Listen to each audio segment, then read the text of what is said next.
Good morning. I am George Martin, and I have the honor of serving as the chair of the Governing Council for the Miller Center. So I want you to turn to your neighbor and say, neighbor, welcome to the Miller Center's Conference on the American Presidency.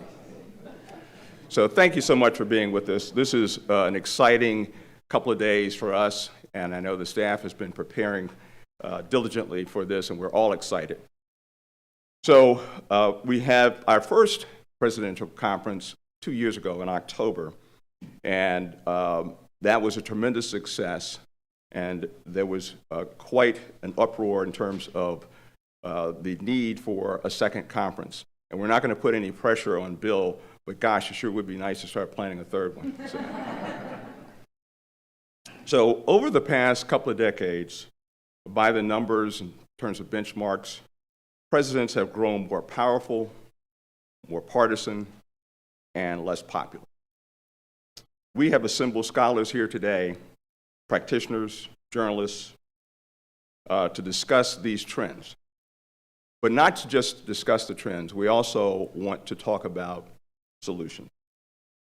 At the Miller Center, we believe that thoughtful dialogue can produce meaningful solutions. For the Miller Center, assembling this group has been, for this challenge, is the most fitting way to celebrate our 50th anniversary. Can you believe that? 50 years. I was just a child when that. But our mission 50 years ago, and in fact, the Miller Center first opened its doors on September the 1st, 1975. Our mission is to explore how the American presidency meets national priorities and to engage scholars with leading citizens to help solve those major problems. So we are well known for exploring the room where it happens. And I like to believe that the Miller Center is also the room where it happens because of you and others who have assembled in this place. Our oral history team has conducted more than 800 interviews with senior officials from every administration since Gerald Ford. And we thank many of those officials, some of whom are here today, for their participation. Our presidential recordings program transcribes and annotates the secret White House tapes that were recorded by presidents going back as far as Franklin Roosevelt.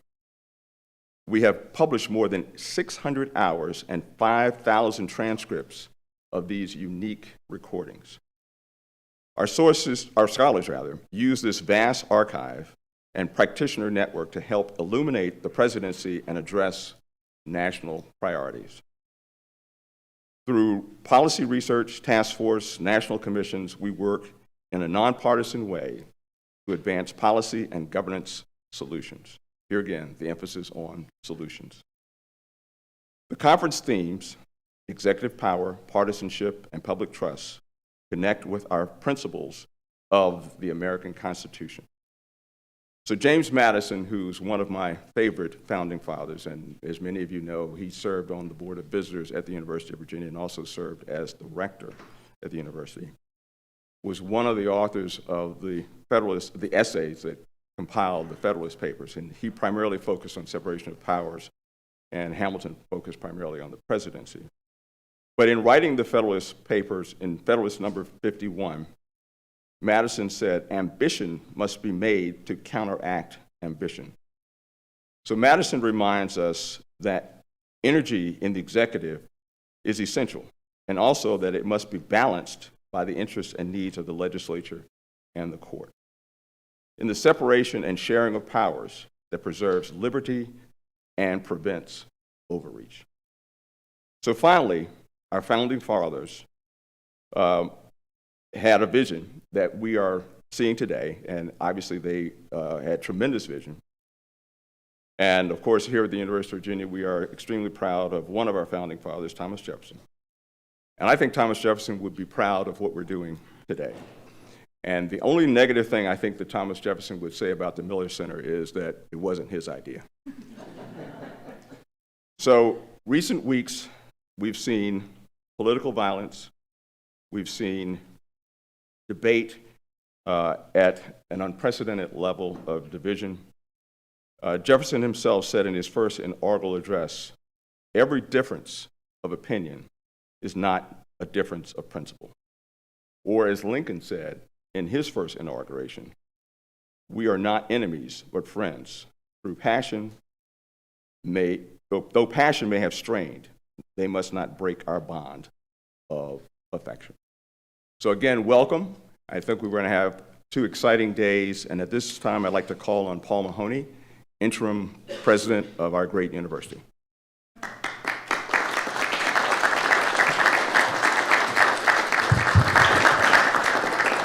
Thank you, George, for that welcome. I'd also like to thank the Governing Council and Bill Antholis for inviting me to be with you this morning. Thanks also to the Miller Center faculty and fellows from across UVA who've played key roles in shaping this conference, especially Mark Silverstone, Rachel Potter, and Sid Milkus. And we're also grateful to have UVA alumni involved in the conference, including Don Bayer, Kate Bedingfield, Mary V. Cannell, Tom Donnellan, and Mark Short, just to name a few. We have very good Wahoo representation today. Today marks not only an important conversation, but an opportunity to shine a light on the legacy of the Miller Center's 50 years at the University of Virginia. In that time, the Miller Center has become the go-to source for scholarly research, public discussion, and resources about the American presidency. My academic field is financial regulation, and in that capacity, I had the great fortune to participate in the Center's oral history project about the 2007 to 2009 financial crisis. But I first became aware of the Miller Center much earlier in my time on the UVA faculty. In 1997, Philip Zelikow and a co-author published a book entitled The Kennedy Tapes: Inside the White House During the Cuban Missile Crisis. The book included transcripts and commentary from the White House tapes made during that period. The next year, Philip became the director of the Miller Center and established the Presidential Recordings Program. Now, the Miller Center was well ahead of the curve in making some of these tapes available over the internet. And I can still remember, at a distance of almost 30 years, eagerly devouring some of these recordings and the transcripts that the Miller Center published. And I found them a very deep lesson about leadership. Kennedy's advisors, McNamara, Bundy, Rusk, etc., saw the issue in tactical terms because that was their job. They talked about the resources, military, economic, and diplomatic, available to the US and the Soviets, and how those might optimally be deployed. Kennedy saw the issues in strategic terms because that was his job. If we do this in Cuba, what might the Soviets do in Berlin? How important to us are the intermediate missiles we have in Turkey? As you can see, I was fascinated by these tapes and transcripts, and I know that many others have reacted similarly to other Miller Center programming, which is consistently engaging and eye-opening, as I'm sure today's conference will be. I'm delighted to celebrate the Center's 50th anniversary with this conference. You've chosen a topic of enduring importance. When I was an undergraduate at MIT, Harvard and MIT had a cross-registration arrangement under which students at either school could take certain courses at the other. So I took Richard Neustadt's course on the American presidency at the Kennedy School in, I believe, the spring of 1980. How things have changed in the intervening 45 years. It would be a very different course today. But one question would remain front and center. Is the separation of powers on which our government rests, and about which George spoke, still alive and well, or has that power become too concentrated in the executive? When I took that American presidency course, Republicans were apt to say that the judiciary had usurped too much of the president's authority, and Democrats were apt to say that President Nixon had attempted to exercise too much control over cabinet-level departments and the use of military force. Today, Republicans are apt to say that a permanent bureaucracy within the executive branch has usurped too much of the president's authority, and Democrats are apt to say that President Trump has attempted to exercise too much control over independent agencies. The words have changed, but I can still recognize the tune. For that reason, I look forward to hearing what the extraordinary collection of distinguished academics and practitioners assembled here will say about the landscape of presidential power and leadership at the end of the first quarter of the 21st century. These kinds of conversations have always been important, but they seem especially so in our current moment. As we approach the 250th anniversary of American independence, we must remember how to talk to each other constructively, both at the highest levels of our democracy and in the day-to-day conversations we have here on grounds. I'm grateful to the Miller Center for helping us to have these conversations in a bipartisan, constructive manner, and to all of you for the insights and experiences that you will contribute. Thank you again for being here. I hope you have an enjoyable and fruitful conference. Now I'm delighted to turn the program over to Miller Center Director and CEO Bill Antholis. I should just quickly mention that Bill, like Phil Zelikow, spent time in both the National Security Council and the State Department, and the Miller Center has gone from strength to strength under his extraordinary leadership. Bill.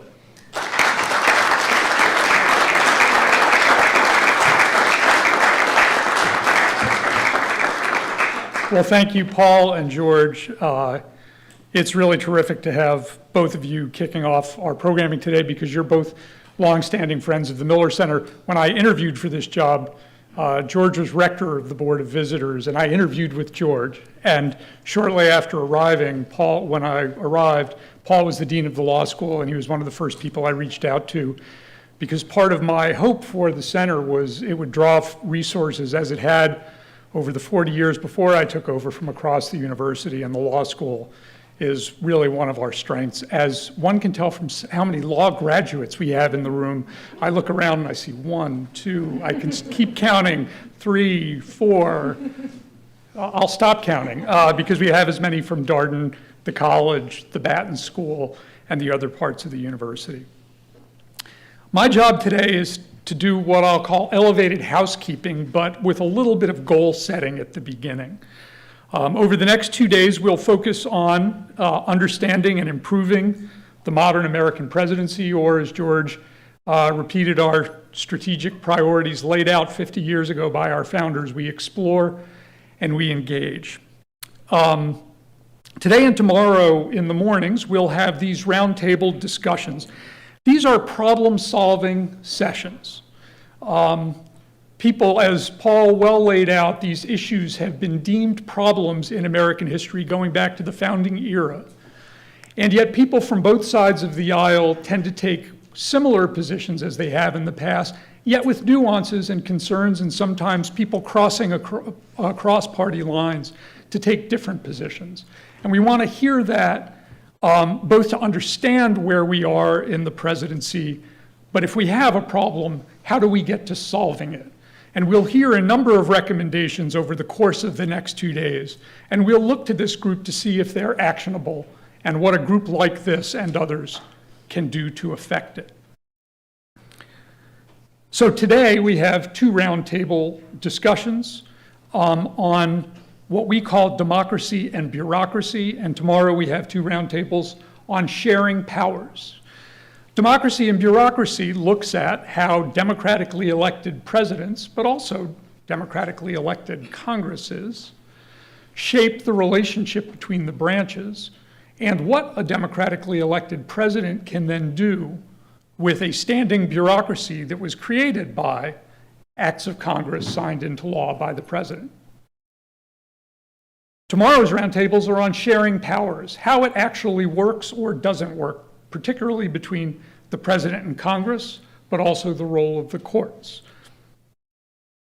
Then tonight we'll move into a different format. Rather than being obsessed, or as one colleague here has regularly said, rather than falling in love with problems, we'll look at examples of presidential leadership. Our law school and our business school are leaders in using cases, the case study method. And we'll look at 2 cases of success, one from President Bush 43's administration, the PEPFAR initiative, the President's Emergency Plan for AIDS Relief, which saved 25 million lives. And then we'll look at President Obama's led effort to find and bring to justice Osama bin Laden. Those start at 5 p.m. at the Rotunda. For people coming in person, we ask you to arrive early because we're expecting a big crowd. So turning to the first roundtable, I want to thank a few people. First, our governing council, in particular our chair, George Martin, and our vice chair, Tricia Heffling. Tricia, where are you? Raise a hand. Please make sure to thank them as well. This is something that they have paid attention to for the last 2 years since our first panel, when Steve Burns, our previous chair, led us into this work, and we're so appreciative of that leadership. I also want to thank Mary V. Cannell, a governing council member who chairs our Presidential Studies and Policy Research Committee. And this is one of those topics that we have spent a lot of time on in refining the program. I want to thank Josh Bolton and Tom Donnellan, who have served as co-chairs of this effort. Last night in talking to a few friends, they asked, are you assembling the best people on these topics? And I can't think of any 2 better than Josh and Tom, and we're really honored to have them and have their real engagement. And thanks for the many hours that they've spent on Zooms and conversations of one kind or another, recommending people, asking if we're following up on key topics. They're really engaged, and we couldn't be more appreciative. And then finally, our whole team. I can't thank everyone, but I really want to start with those 2 people in the back, Kelsey Millay and Mike Greco. Kelsey is the Associate Director of Presidential Studies. Mike heads up the terrific AV team. Those in the room, there are at least 7 cameras staring at you of our own, and I think a few from a partner. They do a terrific job. And then also Reed Forbes, who I don't see in the room, but when you're getting a sandwich or a drink, she oversees all of our events, particularly the catering. And for those Greeks in the room, there's nothing more important than catering. Finally, I want to thank George Marcus, who inspired this conference. He is our principal supporter for this effort. The 50th anniversary, which we'll celebrate over these 2 days, has many supporters, but this conference was in many ways George's idea. He prompted us to say, what are we doing to make the presidency more both accountable and effective, responsible and effective? And George has challenged us with patriotism and concern about our institutions and a focus on practical, actionable ideas, and if we have some, finding a way to do something with them. And George, thank you for your inspiration.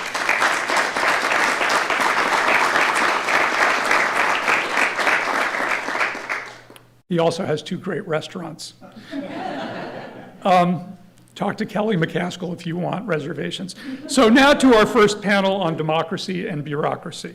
To kick off the conversation, I'm delighted to introduce John Yang, the anchor of PBS News Weekend and a national correspondent for the PBS NewsHour. John follows these issues very carefully. We tried 2 years ago to get him. We didn't try far enough in advance. He's promised out many, many months in advance, but we're really delighted to have gotten him this year. He'll lead the conversation for all of these sessions. We've empowered our moderators. We've given them a set of background reading materials, as we have the other panelists. All of those reading materials are available online for our home audience. We encourage you to find them on our website, as well as the longer biographies for all of our panelists. John will briefly introduce the panel and get right at it. And with that, I thank you all for joining us, and I turn it over to John.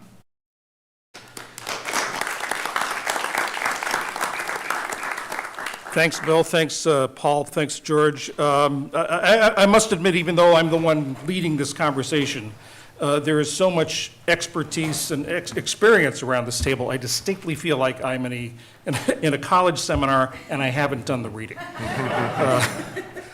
But to quickly introduce the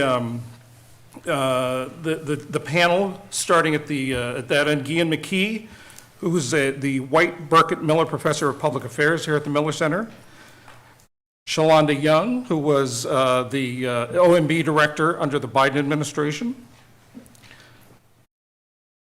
Andy Rudalevich, the Thomas Brackett Reed Professor of Government at Bowdoin, and also a senior fellow here at the Miller Center. Rachel Potter, who is at the UVA Politics Department, right? And last but not least, Josh Bolton, who was OMB Director for Bush 43 and also held a number of other positions in that administration, and also in 41's administration, as I believe. Let's start right off with the practical, sort of the how this works in action. I'd like to start with you, Josh and Shalonda, and just because it has to be arbitrary, Josh, why don't you start, since it's in chronological order? But what did you see, or how did you try to make the role of OMB in your administration? Well, first, John, thank you for moderating here, and Bill, thank you for all that you've done to bring us together, and George Marcus, thank you for underwriting the whole thing. You know, I did not want to be OMB director. He's told me this. I was happily ensconced as White House Deputy Chief of Staff, and my predecessor, Mitch Daniels, just a brilliant individual who was a great budget director, but was leaving the administration to run for governor of Indiana, which he did successfully for 8 years. He, after a couple of years, he had said, I'm going to go run, and as deputy chief of staff, it was my job to go tell the president who the chief of staff and I would be recommending. The president said, oh, well, yeah, come for lunch today. By the way, if anyone's ever experienced lunch with George W. Bush, it is not an elegant experience. It's very often he was finished before my food arrived. But it was an opportunity for a candid conversation. I laid out the several people I thought would be impressive budget directors. And I had a couple of choices from Capitol Hill, which Shalonda will confirm is a natural place of experience to put a budget director. And the president listened, heard the names, and said, well, what about you? And this came as a shock. And I mean, what you should say when the president says that, oh, Mr. President, I'm not worthy, but I will serve wherever you want. And I just blurted out, no. And he said, why not? And I said, well, I'm not mean enough. And he said, of course you are. And the next day I went in and said, oh, Mr. President, I'm not worthy, but of course I'll serve wherever you want. And here's the reason I'm telling that story, because the perspective I had at that time about being the budget director was you got to know a lot about the budget. And it's really complicated, both substantively and politically. And I didn't really have that background. I mean, I'd worked on Capitol Hill. I was the policy director of the Bush campaign, so on, but I didn't really understand the budgeting process. And I thought I was ill qualified for the job. In that respect, I was, but in another respect, I think I was well qualified for the job. That doesn't mean I did a good job, but I was well qualified for it because at its essence, what OMB does is reflect the president's priorities through the most powerful mechanism that the president has, which is to say what he, and eventually she, is going to spend money on, and where we're going to allocate our resources. And so in that respect, once I got into the job and realized that I was right, I knew nothing about the budget process. But I also realized that there were people around me, almost 500 of them, who knew a whole lot about it and were great public servants, most of them non-political, who were great public servants for Democrats and Republicans. And they could teach me and guide me on most of the intricacies of the budget. But the important thing about OMB is that is the one place where the president really has leverage over how the government operates. And so I settled into the job, got to know people like Shalonda who really do understand the budget, and I've found that OMB is perhaps the most important place in government. This may be, Bill, the first conference ever on the presidency to start with a panel about OMB, but it's the right place to start. Shalonda, you came from the Hill. You were in the appropriations. So a little committee. different, yeah, a little different scenario. I started as a civil servant. I was a presidential management fellow. And someone there said, you should focus on budget. And I was like, what? Why would I do that? Young kids come to DC, they want to do policy. I was an idiot, like most 20-something-year-olds. It turns out that's kind of where all roads lead. So I know a little about a lot. I know enough to be dangerous about a lot. Almost nothing doesn't come through OMB. I tell people, and I told people in the Biden administration, some I see today, you can start here or you're going to end here. It's your choice. You want to do, as my mother would say, easy way or hard way. And unlike Josh, while I was the staff director of the House Appropriations Committee, so OMB was like my thing. I go into battle with OMB, so I had lots of ideas. It also helped me with the civil servants. They know their stuff, but I also had to remind them quickly, like, I know it too. And I have opinions about all of it. I'd done some job on the Appropriations Committee for almost 15 years. What I didn't have that Josh had was a relationship with the West Wing. I didn't know how White Houses worked. And that is incredibly, incredibly important. You had lunch with the president. I went in with the president when his nominee was not going to make it, and I was nominated to be number 2, and I had to convince him why he should bump me to number 1. And my reasoning to him was, you have Janet Yellen, you have C.C. Rouse, you have economists like falling out your ears.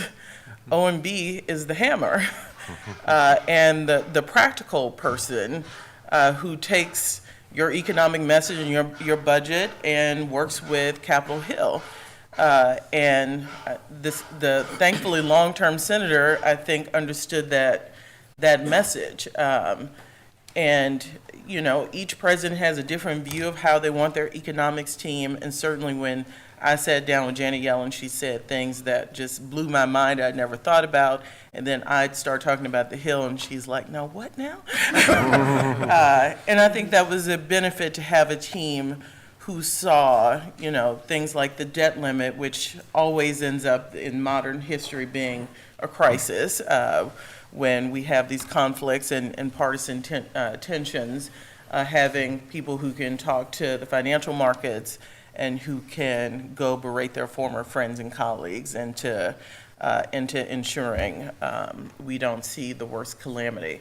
So the place Josh and I agree is OMB is where it's at. Cabinet secretaries, speaking of needing the White House, You go to your colleagues in the White House, your deputy chief of staffs, your chief of staffs. It's always helpful to have chiefs of staff who know OMB. I was lucky to have that. And you go, if they call you, you send them back. Because I think some former OMB directors may have given me the advice is the president needs to have your back. Because if people can go around you and try to set priorities outside of the process, you may as well just throw your hands up and go home. So I had that support from the West Wing, or I would not have been able to do my job. I loved it so much, I stayed the entire 4 years. That's not normal, because it's a burn. It is and I was either pregnant or had a child my entire 4 years there, and it's still a blur. And I want to talk about this 5 years from now to see if I still have the same insight, because I still feel in it, in a way I think it's going to take a little while to get out of. And I may have followed Josh's advice. I said, what'd you do when you left? And he's like, I went and taught, I needed a break, and I'm doing a little teaching. And By the way, when you're talking about taking a break, you don't say here, you don't say I went and taught. That is true. Good point, Josh. Can I say easily just a mental? word. Okay, just a word. You didn't tell me that before we got here. But I did follow your advice, and I'm trying my leg in academia and teaching a little bit about the executive branch and this idea of presidents gathering more and more executive power. And I spent a lot of time over 4 years banging my head like, these executive orders, we spend so much time producing and man hours, you go, but they're going to come down on January 21st. Let's go try to get something passed in Congress. And, Louisa, who led that effort for the Biden administration a long time, presidents are starting to give up on that process. But the problem is, if you do everything by fiat through executive order, the country has no continuity. No bills like the Clean Water Act that last over a generation. So I was probably a different OMB director in as much as I came from the Hill. I'm a Hill person. I saw the benefit in trying to get lasting change through legislation, even if it was difficult. And thankfully had a boss who respected that process too, having been a senator for so long. But all roads lead in and out of that place. It's the small engine that could, but it's the largest office in the executive office of the president. And they have the brain trust. They're there whether you're Democrat or Republican sitting in the presidency. So we heard the most important place in government, the hammer that to enforce sort of the president's priorities. And I was mean enough. You don't have to laugh that hard, Louisa. Andy, your essay is on the history of the OMB. Has it always been this way? No, and I'm a little daunted trying to sum up 100 years of history in front of two former distinguished directors. But no is the short answer. I mean, it's come a long way since it was created in 1921. This is the Budget and Accounting Act. It's created at an era where deficits are sort of new to the American scene, and people are worried about this. They want to bring in new ideas about business management and create a unified executive budget for the first time in American history. Now, that first Bureau of the Budget, as it was called then, is created in the Treasury Department. It's quite small. It's very dedicated to rooting out government waste and spending. There's even something within the Bureau called the Loyal Order of the Woodpeckers, which was an honor granted to those who did the most pecking out of waste in the government limb, I guess. It's really FDR, as with so many other things. It sort of repurposes this into a presidential agency. He brings it into the executive office of the president, which itself is new in 1939. It expands enormously from about 40 people to more than 700 briefly in World War II, and then down to about the 500, 550 that we still see today, and becomes responsible for lots of the things it does. Just to back out a little bit, OMB obviously does budget presentation, preparation, as well as implementation, which is increasingly important. It does central clearance in terms of sort of peer review of many of the things coming out of the administration, whether that's legislation, testimony before Congress, commentary on enrolled bills. executive orders, these days regulations, and then, of course, does management, right? It does both sort of general management and trying to implement the president's program and enforce those priorities, and then it does, specialized things that Congress has given it to do over the years, financial management, procurement, and the like. So, it is a big job. It really has become over time, this sort of nerve center, but one that has shifted in its approach. When FDR expanded it, he really wanted to make it, and part of this is the work of the Brownlow Committee, his committee advising him on administrative management. He wanted to make it, as has already been mentioned, careerist, heavily civil service. It has an ethos of what's often called neutral competence, an idea that the presidency is as important as the president, but always with responsive service to whoever is present at the time. And so, that building up of expertise is hugely useful to presidents, but also sometimes frustrating because they're often told that they can't do the kind of thing they want to do, or at least not do it fast. In the Nixon era, right, we see sort of culmination of this frustration. We see the creation of OMB out of the Bureau of the Budget in 1970 with an idea, as John Ehrlichman put it, Nixon's domestic policy staffer. He summed it up really well. What they wanted was, quote, management in the get the secretary to do what the president needs and wants him to do, whether he likes it or not sense, unquote. That's what they're hoping for, much more of a top-down management rather than the sort of bottom-up administrative management that previous presidents, Democrats mostly, had relied on. And so OMB is battered a little bit by Watergate. Impoundment becomes a big flashpoint of that era, seemingly settled at the time, but perhaps not now. You see, of course, the fiscalization of American politics in the 1980s as there's arguments over deficits. People like David Stockman become household names in their leadership there. Dick Darman, his successor. And it accrues sort of these functions as, more of a political animal, if you will, at the top. More political appointees were added after the Nixon reorganization. Certainly there are more political appointees doing jobs that sometimes had been held by careerists, for example, in the general counsel's office and places like that. But I think structurally it would be more or less recognizable. Again, though, how presidents want to use the agency, I think, has changed. It'll be interesting to hear more about that, and we certainly see it very much in the forefront of a lot of the big arguments that are going on now, whether that's about, again, how money is spent that's been appropriated by Congress, the sort of question of politicization, and I think Rachel may talk more about this, and sort of whether or not this civil service model is something the presidents still want. Shifting that, I think, would change OMB quite a lot. And then, again, the broader value of neutral competence in an era where responsiveness and polarization really is not only the norm, but also in some ways weirdly prized. Talk about the politicization, the ratio between the sort of careerist experts and the political appointees. Rachel, you wrote, your essay was about this. What's the mix now, and what is the effect of having the mix? I think you said there were 500 FTE, full-time employment positions at the OMB now. About 10% of them are political appointees. What's the effect of having that a mix like that? Yeah, well, I think Andy described it best, that the value of OMB has historically been this idea of neutral competence, that there's this group of career civil servants who are really technocrats, and I think Josh and Shalonda both kind of referenced that. And so it's 10%, and that's of political appointed positions. The other positions are people who serve across administrations. These are career civil servants.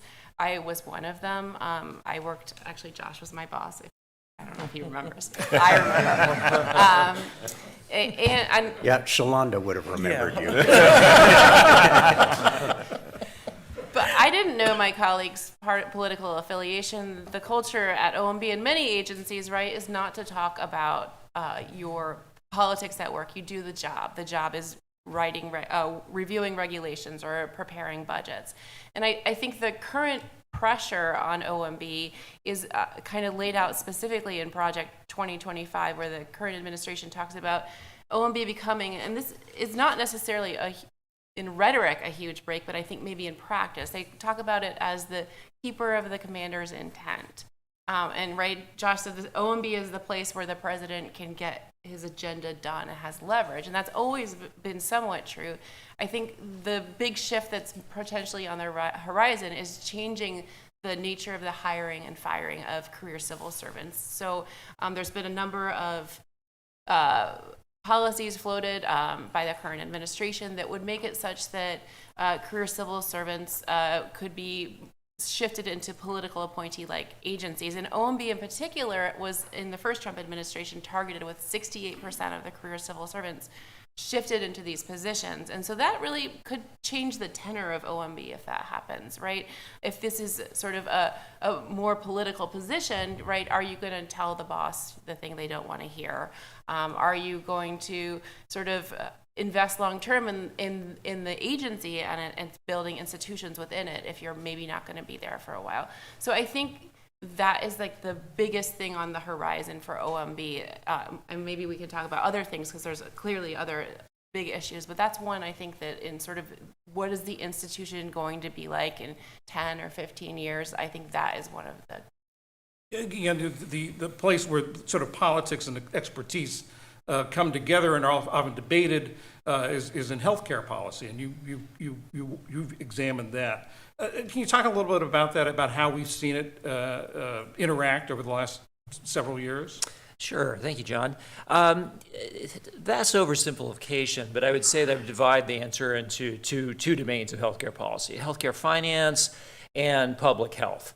And to start with the finance side, I would say that you really, particularly in recent decades, it is absolutely a domain of that kind of neutral expertise that Rachel just talked about. The role of health economists, of policy analysts, is really central to the development and implementation, crucial point there on implementation, of healthcare policy. And I don't mean to say that politics is, of course, absent. It's not. There's always the president's agenda, a larger ideological framework, but ultimately the numbers have to more or less work within the context of the budget, within the context of the overall healthcare system.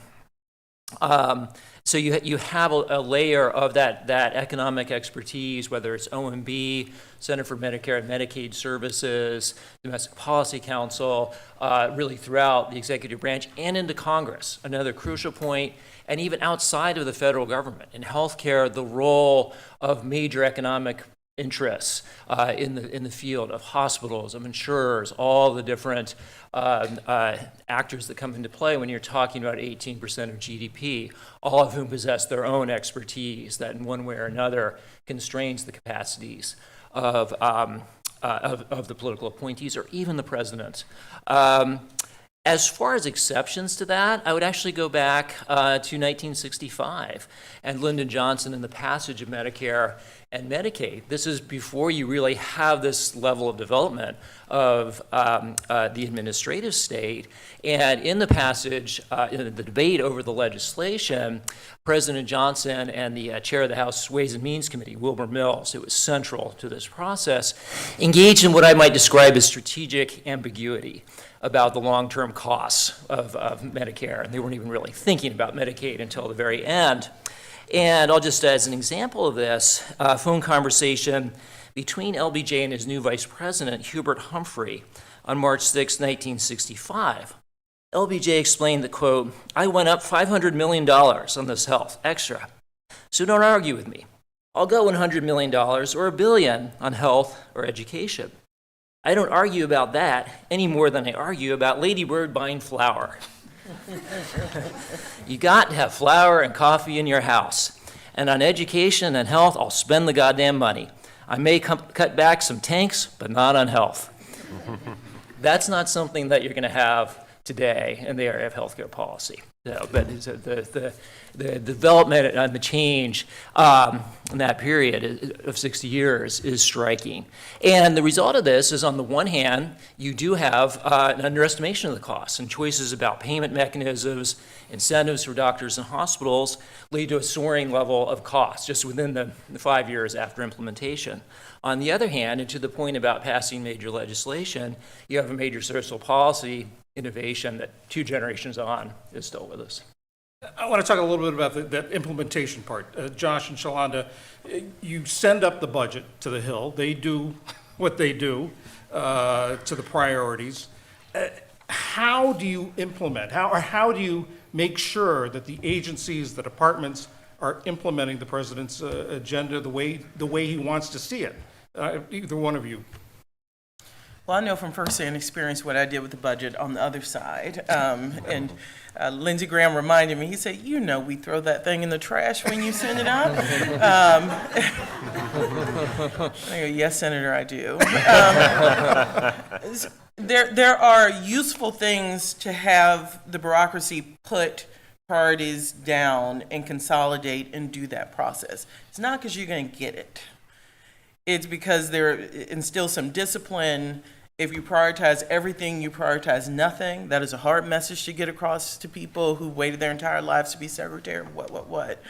And you're like, no. I don't have the luxury to care about one thing. Like the president told me to tell you, this is 1 year of one budget. We're not doing everything. There are political realities to asking for the moon, especially if you know you're not going to get it from the offset. You know, these are political documents. These are values documents. But what they are not are things that are going to be rubber stamped by Congress. For example, I know the Appropriations Committee starts writing the new bill based on the old bill, not the budget, the old bill. That is what their file is, the old bill. So you get very little change. If you look at appropriations bills, you get very little change from one year to the next. So I think where the power at OMB and the presidency is in implementation. As we're finding out critically, there's a lot of flexibility in how Congress gives you money. Norms and being afraid of members of Congress used to keep you from doing stupid things. That's gone. I still had a little fear because they knew my cell phone number and they'd be like, you used to work for me. But that kept you on the straight and narrow. But turns out, like, the difference between norms and laws, like, we are now quickly coming to grips with what that means. And if you look at spending bills, just like you had, and Lyndon Johnson would have been like, I miss my moment. I miss my moment. You know, that hasn't gone away. This purposeful ambiguity, oftentimes because that's all they could agree on. They couldn't agree on anything more specific. I left many negotiating rooms saying, you say what you need to say, and I'm going to say what I need to say. And we will shake hands, and I'm going to go fund the Affordable Care Act, and you act like you had no idea I was going to use that pot of money to do so. The power is in implementation. Using that flexibility, even before this administration, we did it. You know, Congress didn't know when they gave you a funding bill that you were going to have a formula shortage in the country. So you go, hey, career staff, agencies, what we got? Like, what about some of that, COVID balances? How is that written? I need my general counsels to look at. Do I have any flexibility to use that to bring formula from Europe for parents? And turns out we did. We did in Department of Agriculture, Department of Health and Human Services. So using that flexibility on implementation, and then you might get some angry phone calls where you're like, here's my lawyer's opinion. Like, I know you don't like it. And then you risk Congress coming back and putting further limitations on you. That was always the concern. But using the tools you had in the budget process on the implementation side, I thought was much more powerful than the budget formulation. I think it has other benefits, but it wasn't necessarily that you were going to get what you asked for. But using that flexibility, how you need a green climate fund, very important to President Obama. You don't see those words in funding bills.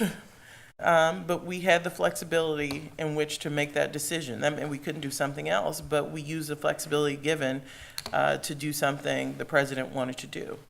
Josh, how about you? I think the system works best when, I believe, when the members of Congress can say that budget is going in the trash, but they know that's not completely true, that there's a give and take on both sides. The president always has the option of saying to the Congress, yeah, I'm not going to sign a bill that does not adequately fund Medicare, Medicaid, the PEPFAR program, whatever. And when the Congress is operating properly, which means, as Shalonda herself supervised a couple of times, means actually passing appropriations bills. Separately? Separately, yeah. The Congress has gotten out of the habit of that. When 20 years ago, when I served as budget director, they were still occasionally in the habit of passing all the appropriations bills. And that process actually works because it results in a give and take between the president and the Congress, which I think is how the system is not just supposed to operate, but how it operates best, how it produces the best results for the country. Shalonda, the element you didn't talk about was the negotiation with the cabinet itself, and which is quite a scene. Because when the system is working, the president's budget actually does set the parameters of what a cabinet officer is likely to get in the way of funding.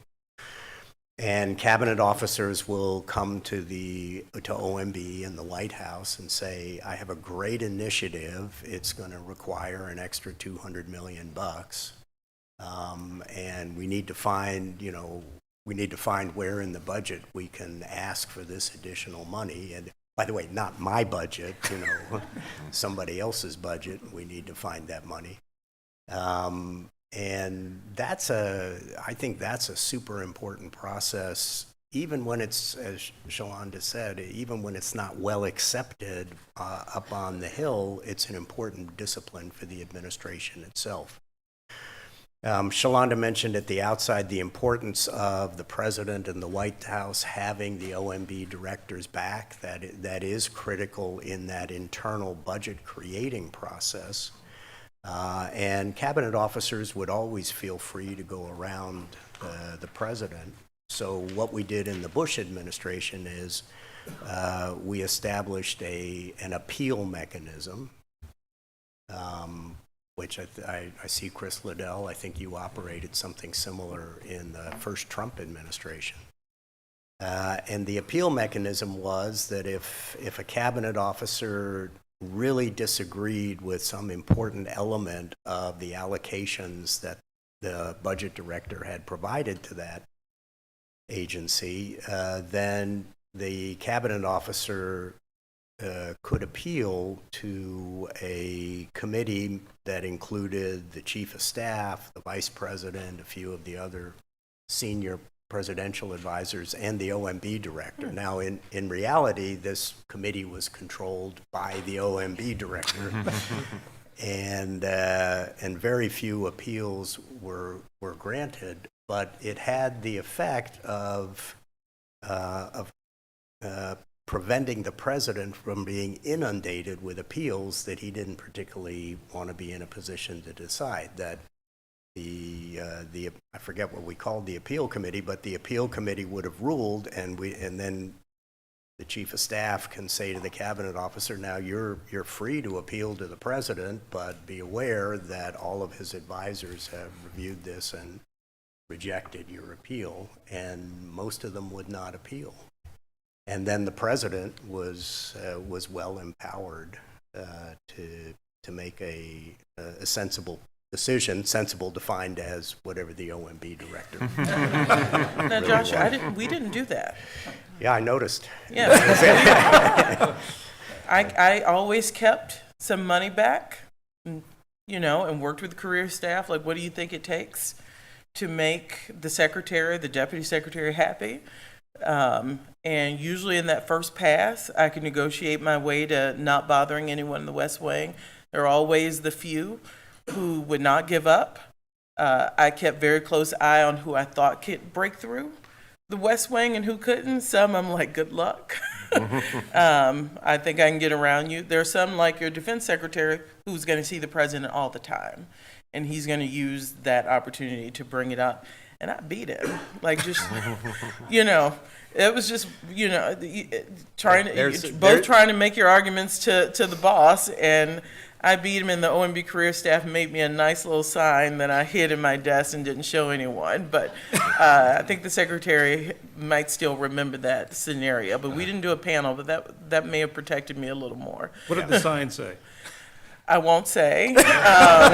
There's my face on it and Lloyd Austin's face on it, and I was victorious in this picture. But it really matters to the career staff at OMB that the OMB director fights for what they have advised you. That was the part I didn't appreciate as much. They want to be heard. This advice and counsel that they are there for, there's nothing that gets on their skin more than thinking you have gone across the street to the White House and come back that completely obliterates all advice and counsel that they have given you. And so you march, they give you great advice, and sometimes you come back victorious, and sometimes you're like, we'll win the next one. But I tried to, because I thought they had good advice, and if I didn't love their advice, we went back and forth and came up with a unified.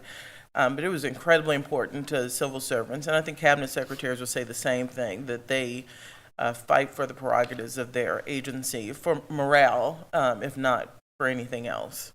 Shalanda, I don't know if it was your experience, but I experienced a number of weird ways that the cabinet officers would try to curry favor. I got cookies. With the budget director. I got cookies. I got one cabinet officer invited me to lunch in her private dining room with the chef. That didn't make you feel better, did it? No. Yeah. That was a big mistake. Yeah. That would have been for me too. Yeah. I'm thinking, I'm getting my lunch out of the vending machine in the old EOB, and you've got a chef, you know. So that one backfired. The one that worked the best was I think it was Ann Veneman was the Secretary of Agriculture, and she did a video presentation that the cabinet officers were given an opportunity to make an appeal or to make a case to the budget director, and they would always get a meeting if they wanted it. Ann made a video instead, and in the video it was basically praising me personally was the whole focus of the video. And so she's sitting at her desk, and as the camera pans out, there are little statues of me around with votive candles and all that kind of stuff. I'm going to guess that did not happen to you. My kid got some cool NASA swag. I'm not sure it worked, but she still wore it. Anyway, John, the point is that inside the government, the cabinet officers recognize the significance of the budget office, even if it's not well recognized, and perhaps it's best that it isn't well recognized to the outside world. You referred a couple of times here, when the system works as it was designed to. We're in a situation where I cannot think of the last time Congress passed individual appropriations 94. bills. On time. On time. 94. So we don't have report language to read congressional intent. We don't have a lot of things. Does that shift the power of the purse from the Hill, which is what it says in the Constitution, to the White House? I mean, I have pretty strong opinions, so I don't want to. Yeah. But here's the thing, this idea of we've now figured out these things that are norms that aren't necessarily protected. I expected when I was committee staff and when I became OMB, we treated committee report language as if it was law. Turns out you don't have to if Congress doesn't insist on it. So now Congress has to decide on a bipartisan basis what they're going to do about it. Are they going to do what they did during Nixon and do things together, like the Impoundment and Control Act? All those things came out of what they viewed as abuses. So it is hard to talk about the presidency and this consolidation without talking about a Congress that has refused to answer the moment. Someone asked me recently, like, what would you say to the president and your successor about, the upcoming shutdown? I was like, nothing. The president is the president, and he gets to pick who he wants. I have a lot to say to my former colleagues on the Hill, is what are you going to do to stand up for, the institution of Congress? Partisanship can't be more important than the institution itself, which provides a check.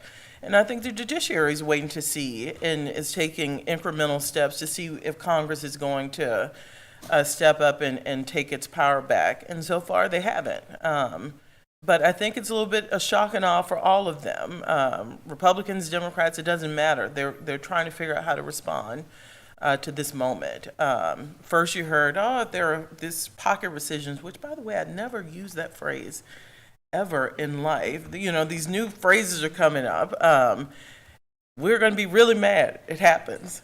Are you really mad yet? What are you going to do? What are you going to do?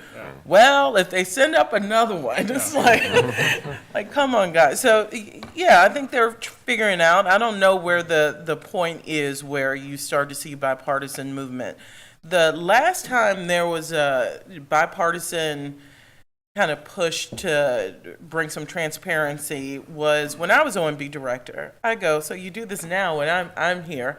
That's fine, but it's putting apportionments online, these very powerful documents that OMB uses to really keep the government in line, not just the budget process. Apportionments are probably more important and more of a secretive process. Frankly, a power Congress gave away from itself to the executive branch, and they need to rethink if that was a smart idea long ago.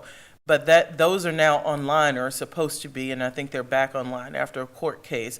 But that, I think, is the last kind of pushback bipartisan in an appropriations bill that required these secretive, very important documents to go online so there could be oversight and transparency. Josh, anything to add? Well, I think in our current environment, the president is, to say the least, pushing the envelope, as Rachel and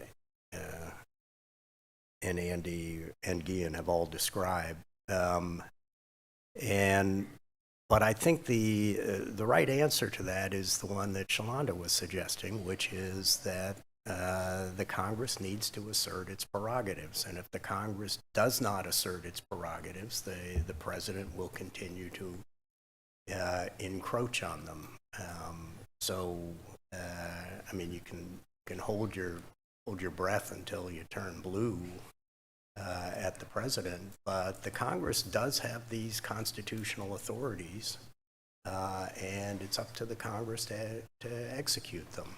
The president is always going to push the envelope, but this one has pushed it much farther than any of his predecessors. But the president's always going to push the envelope. The president's always going to wish we had parliamentary rather than divided government.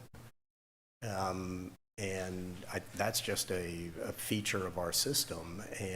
But the system cannot flourish if one of the three branches is abdicating its responsibilities.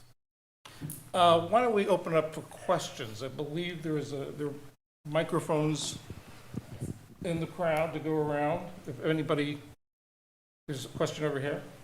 Kelsey? Or something, you're gonna, yeah, I'll let you handle it since you can see more than I can. Why have they abdicated their responsibilities rather than assert them? You would assume that they would want to. So what's the dynamic that would lead Congress to advocate? As I've thought about this, who is they? These are individual actors. They get elected from their own districts in the House, state, and the Senate. It is really hard for them to act with one voice as an institutional, check or counter to the president, who obviously everyone works for. So I think one, just the setup of Congress being made of these individual CEOs of their own fiefdoms, it is hard to have some institutional action from them. This modern day Congress is certainly has a bigger problem with that. I think that's probably a political answer as to why our politics have drawn them into more partisan gangs instead of institutional. But I think, I would love to hear our founders thinking on, this institution is made up of a bunch of individuals who have their own politics, their own regions. What was the idea of getting them to act with one voice when the presidency's set up? Is lots of problems getting agencies in line, but they're the boss. He or she is the boss. Congress come from these just very varied points of power.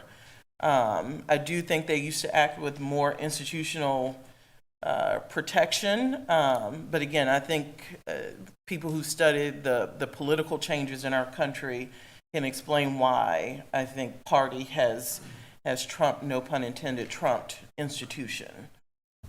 Can I just add, if Shalonda was a student in my undergraduate political science class, she would have just gotten an A+. Because this is exactly how scholars talk about it, is members of Congress are single-minded seekers of re-election, right? That's what they're doing. They're getting themselves re-elected, and the party is way more useful for them in accomplishing that goal than the institution of Congress itself, whatever that might be. Right. Good work. So it ties Thank into broader changes in how people are elected, the primary systems, et cetera, gerrymandering. We can go into all kinds of big picture things that have led to this small, these interactions with the president that are less aggressive than I think many of us would like to see.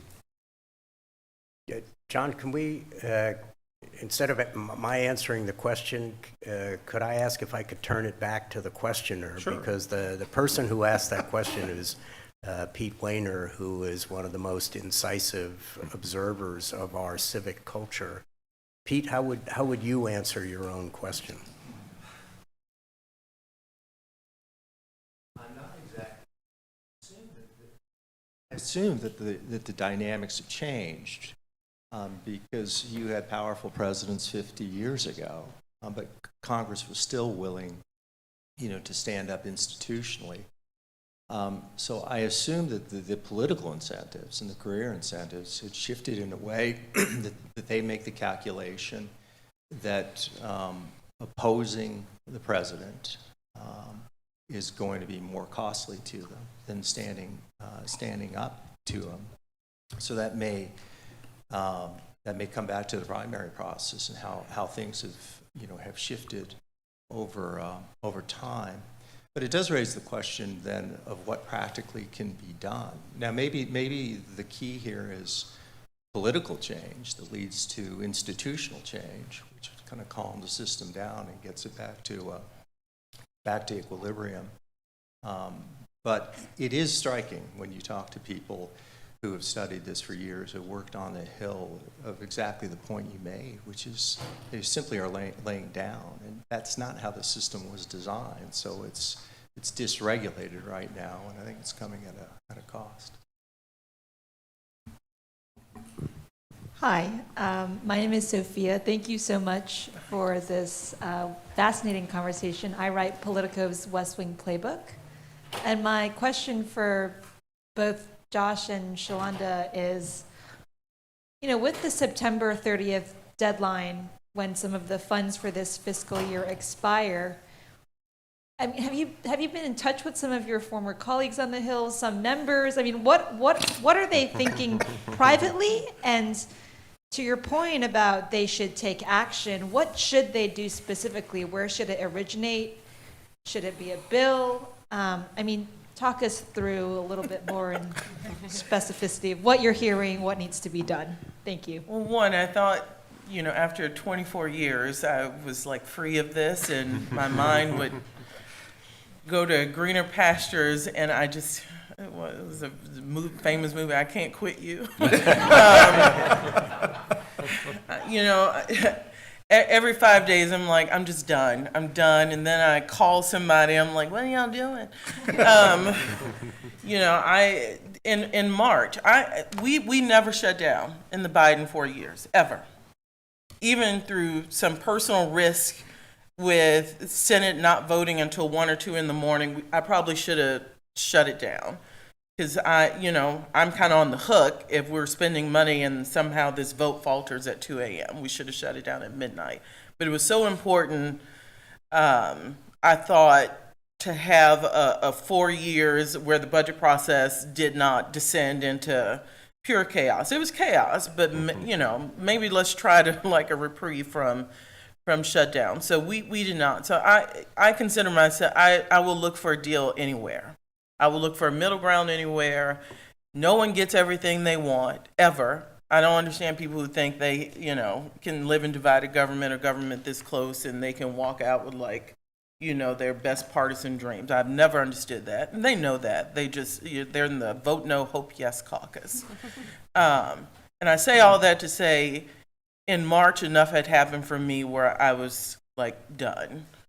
And my advice was different than anything I would have ever suggested to people where, I just thought the status quo was so bad that voting for something that allowed the status quo to continue just did not seem feasible. And you have to understand, members then go, well, how do you get out of it? I go, I don't know. I can't tell you. This is not a win-lose thing. This is not game theory. You have to decide. The one thing you have, if you're in the minority, is your vote. That is it. And if you believe that everything's hunky-dory and funding is being used in a way that is okay with your value system, go for it. If you don't, you got one thing, your vote. So that is where I've sat uncomfortably for a few months. I've told lots of members my thinking on the matter. And Democrats like government. They like governing. It is hard for them, just like it's hard for me to say that. But there are parts of the government, in my view, that are shut down and in worse shape than any government shutdown we've ever seen. And I'm not okay with that. So if I'm not okay with that, then how do you find something, you voted for something that you thought was going to be used one way, is being used another way. You now know that, there's enough proof in that, you should get to vote on a bill that you're okay with. And so I think this is going to have lots of back and forth, lots of tears. Again, Democrats like governing. They don't like being in this position. But they have some moral and just hard thinking, and norms have changed in DC, and I think even politicians are trying to catch up with how to respond to the moment. And I don't take this moment lightly. And September 30th, I think it's going to be hard for Democrats to vote for something they've now, even past March, you've now seen rescissions, you've now seen withholding of money that you want to go out. They've tried to call, they've tried to plead, they've tried to work with Republicans to get stuff released. It's just not working. And they are in a position to find a way to at least be heard. Just a quick, a quick supplemental comment there, which is that in most years we wouldn't be facing a shutdown because the Congress has been doing pretty well in getting the bills done. I go back to the right answer is pass the appropriations bills, do the individual appropriations bills and send them to the president for signature or veto and let the process work its way out. That probably would be happening now, but for the fact that Democrats have been so frustrated with President Trump and some of the things that he's been doing that they don't have any other way to express their anger. So I think this is an anomalous, we're probably going to have a shutdown. I think it's an anomaly because of the politics of the moment, not because of the inherent structure of the relationship between the president and the Congress. And I just had one other footnote, which is that Republicans, at least the White House, goes into this negotiation in a particularly strong place, because I bet the current budget director would not mind a shutdown, because that gives a whole lot of power, as Shalonda knows better than anyone, whole lot of power to the budget director, because there's real ambiguity and flexibility in what continues to get funded, what gets cut off. In a sense, a shutdown may end up being Russ Vought's dream rather than the nightmare that it would have been for either you and me. I think I'm next over here. Yes. Hi. And hello, Shalonda. Hi, how are you? Shalonda's part of my new family here. I'd like to ask two we've been in the clouds a bit, but I want to ask two very practical questions. One's to Kian, one's to Rachel. Kian, I have learned over the years that when they created Medicare, that the Social Security Commissioner, Bob Ball, was deeply involved in the creation of the legislation. And that, is that right? Am I right about Yes, that? yes, Okay. it is. And that was one of the big reasons that Medicare worked fairly smoothly, and it, of course, has been very popular. Do you know of any other examples where the sort of civil service, where the permanent government wing has been involved in creating legislation? Because it seems like that, it strikes me that that was maybe a one-off. Thinking through possibilities. There are a couple that I would point to. One would be the Nixon administration and the Clean Water and Air Acts, that there was definitely reliance on career civil service, just because you were building a new area of effectively regulation. So you needed, you didn't have that, I guess, the political experience, I would say. So you needed the civil service capacities there. Another, thinking through the details here, but when the Reagan administration, and I say that loosely because it was a very complex process, but the initial implementation of cost controls on Medicare through diagnosis-related groups, where you replaced pure fee-for-service payment, essentially, with an effort at effectively prospective payment. That was another one where you were very much turning to people who were in touch with the latest experiments in healthcare policy, because this came out of models developed, I believe, at Yale, implemented in New Jersey. There were some different variants going on in Maryland. So you needed people that were connected into that world. Andy, you've got, Can I just make a very quick addendum, which is to say that OMB, one of its jobs is legislative clearance, right? And so the Legislative Reference Division has the job of effectively making sure that everyone with knowledge in government has a chance to weigh in on the formulation of legislative items in the president's program.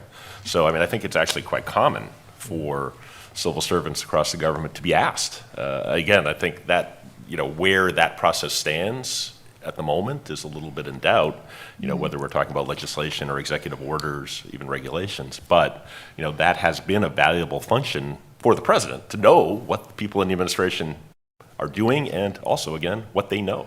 And Capitol Hill now insists on this interagency process. It's a good way for chairs on the Hill to turn down legislation from their colleagues. Well, I don't know how the executive branch feels about it. So we did a lot of this clearance, and the Hill wanted it, they wanted to see our red lines. Then they get mad about them.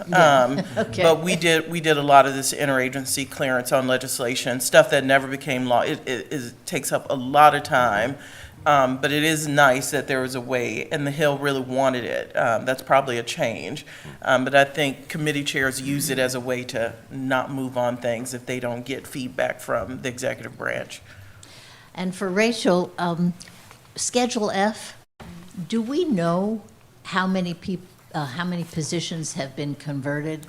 What that process looks like? Does anybody keeping agency by agency numbers on that? And then, what the hell is Schedule G? I mean, I never heard, I mean, somebody popped that out the other day, and I have no idea what it is. I'm not sure anyone knows what Schedule G is, to be honest, because it's not clear how it's very substantively different from Schedule C. So this is an executive order that Trump signed relatively recently, creating a new schedule. So that's Schedule G. I don't know. Maybe Andy has some insight on that one. I haven't seen implementation of it. Yeah. Yet, no. But it would make it easier to make political appointments without getting Senate confirmation. That's the idea behind Schedule G. Yeah. But why is it not isn't that Schedule C? I mean, let's go through the alphabet here. But- C? Well, C is for, lower level positions Right. in principle. You Okay, could make and- political how about- SES appointments while we're alphabetizing, yeah. So, all right, so how about Schedule F? So is that my happening? understanding of Schedule F, which is now Schedule PC, is that OPM policy/career, if you're wondering, is OPM proposed rules in April, I think, and so we're waiting for those regulations to be finalized before they start. I've not seen anything public on Okay, on numbers. on actual beyond the numbers. sort of 50,000. But can I, John, why do you need a Schedule F now that you have proven and the courts have said it's okay to let go of federal workers? Why do you need to convert anyone to a new schedule? Good point. I mean, Good point. I think Yeah, I'm not sure the questions about whether you can fire a civil servant without going through the processes that exist, I don't think that's been decided on the merits as yet, right? There are still some lawsuits pending. John, just to add a point to, I mean, Rachel's done terrific work on and raised the alarm about the politicization of the staff at OMB, which I think is a mistake for many reasons, not least because I think it's unnecessary. The president can exert real control over OMB. You were an OMB staffer, a professional staffer, and with good political leadership, those 500 people will salute and do their best for the country. And so I believe there are places in the government where the bureaucracy resists the leadership of the president. OMB is not one of them, and I think it's not only unnecessary, it's a big mistake because so much expertise resides there that I think in politicizing those appointments, the president undermines his own ability to effectively control the government through OMB because there's a lot less capacity there. I'll say one other thing. The one day that I wish every citizen could be present in the West Wing is January 20th on a 4-year cycle, because it is shocking to see, and many people in this room have seen it. It is shocking to see what happens to the central force of our government. It is totally decapitated. I mean, I've been through 2 transitions out and 1 transition in, and you go into the West Wing on January 20th, and there is, until noon, when the new crew shows up, there is no one there. And I'm raising it now and it's a remarkable thing. I think it speaks volumes about the strength of our institutions and our democracy, that we can just decapitate the government in this way, and yet we still manage to go along through what historically have been peaceful and successful transitions. But I'm raising it in the context of OMB because almost the only professional staff left within the gates of the White House complex are those 500 OMB people. Chris Liddell has written a great book called Year Zero, which argues for the importance of setting up the management structures early on, and the politicization of the OMB staff, which are really the only staff that is there during with any expertise during a transition. The politicization of that, I think, makes the moment one of even greater peril. I'll also recommend Dave Marchick's book on presidential transitions, also in the series and Same. available in the lobby. Same. I've got the mic over here. Phil Wallach, American Enterprise Institute. Forgive me, I'm going to rant just a little bit. You talked about really learning the difference between laws and norms as we've got an administration in the White House that is willing to just disregard norms. I would say we shouldn't lose sight of how much laws have become optional, and the law has become only one of several paths to get what you want. Over not just the Trump administration, but the last 15 years, more generally. You go back to the House of Representatives trying to say this part of Obamacare, as it's written, is going to grind to a halt. We're not going to appropriate you any money for it, and let's see what happens. And the administration says, okay, we'll take the money from other places. The House of Representatives sued. U.S. House of Representatives versus Burwell. They were winning victories in court, and yet the money was spent. The real action is in the OMB. Forgive me if I don't take the joke that this session started with as entirely funny. Maybe the real action in government is at the OMB, not on Capitol Hill. If we look at the first Trump administration saying, I'm going to go into this appropriations negotiation trying to get wall money, right? And actually, I'm going to be willing to shut the government down until we can work something out on that. Oh, and how am I going to end that? I'm just going to end by saying I'm entitled to ignore Congress. I'm going to end this shutdown and say I'm going to reschedule the money that I have from other sources. I'm going to use it for wall funding. Go ahead and sue me. If we look at the Biden administration, how they approach the student loan stuff, right? A hundreds of billions of dollar program that they decided not to run through Congress because they found ways of taking a statute that was on the books and running with it. So of course, that's different than appropriations, forgiving loans. But gosh, it seems like there's a sort of rising trend of viewing the law as sort of something that's pretty tweakable, something you can get around, and something you ultimately don't need to rely on. And so that means if you're an appropriator on Capitol Hill, laboring on this year in, year out process, trying to keep things on a give and take basis, well, sometimes you might just say, is this really the real action? The chair of the Appropriations Committee, Tom Cole of Oklahoma, was asked, why are you letting DOJ do all this stuff? Isn't this Congress's job? And he said, well, yeah, it's Congress's job, but Congress doesn't always do its job. So am I going to get bent out of shape when the administration is saving some money on some programs that Republicans don't like anyway? No, I'm not going to get bent out of shape about it. I'm going to make sure that Oklahoma gets taken care of by having back channels with the OMB, where the real action is. And yeah, they listen to him because they'd rather not pick a fight. But it does seem to me that we shouldn't lose sight of just how much we've shifted to a mindset in politics where, yeah, the real action is in the White House at OMB, and maybe the stuff that happens on Capitol Hill is just a sideshow. That's a comment. I would love to hear any of your reaction. I mean, I think we've agreed. Yeah. And I think the first question, asked why Congress allows this, and I think Tom Cole, he also said appropriations aren't laws, so I can't square that. And I love Tom Cole. And they have to decide, something has to give for them to have a different response than that. And I don't know what that is.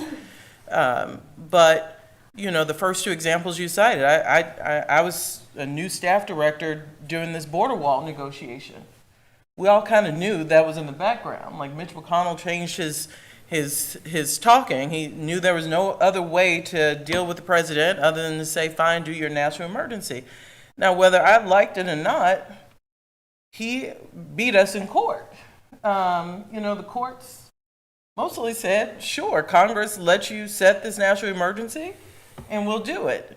So part of what we have to, I think we're coming to realization, not just, you're right, this administration, but others, administrations are going to look for ways to use laws that they think they can win in court. And we didn't envision national emergencies to be used that way, but turns out they can be. And future presidents will use them that way now that you can. Apportionments. Apportionments have, been used in different ways than envisioned. Congress has to decide then, should we have given the right for OMB to micromanage our appropriations through these apportionments in that way? Now, when you have overreach, Congress then has to decide whether they gave too much up. And I think we're all in this presidency conference trying to figure out how to shake Congress loose to take some of its power back on a lot of these fronts. But I could have had the same rant. Every president thinks that they don't have a bureaucracy or a government responsive to them. And I watch this and I've joked with people, this administration frustrates me and part of me is jealous. This seems like the right forum to quote Martha Durthick, longtime faculty member at University of Virginia, who 20 years ago said that a lot of the action in policymaking is not in passing new law, but in finding new meaning in old law. And I think presidents, partly helped by OMB, have been very creative in doing just that. I think I need to call time. I think we're at the end of our time here. Gian, Shalonda, Andy, Rebecca, Josh, thank you very much.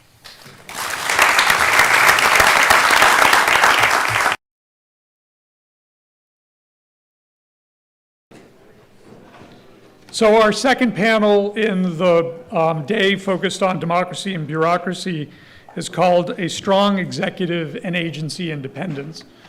And the idea of this panel is, again, in theme with the first panel, that through acts of Congress signed into law by the president, we've created a series of executive branch departments and agencies. They're given statutory authority to do things. Their senior leaders are confirmed by Congress. And in some cases, those agencies are given a range of independence. And then the president gets elected and increasingly has been doing what the president wants to do. And the question is, how does that work? How should it work? And how should it move forward? We have a terrific panel and a terrific moderator for that panel. Dasha Burns is Politico Playbook's chief correspondent, White House bureau chief at Politico, and the host of The Conversation with Dasha Burns. She is also the inaugural host of Ceasefire on C-SPAN. She previously worked at NBC News, where she covered the 2024 presidential campaign, including leading the coverage of the July attempt on President Trump's life while reporting on site in Pennsylvania. Before that, Dasha was a writer and contributor at CNN and served as a fellow at the United Nations Information Center. Born in Ukraine and raised in California, she graduated from a great state university, the University of California, Berkeley, with degrees in media studies and anthropology. Dasha, thank you so much, and handing it over to you.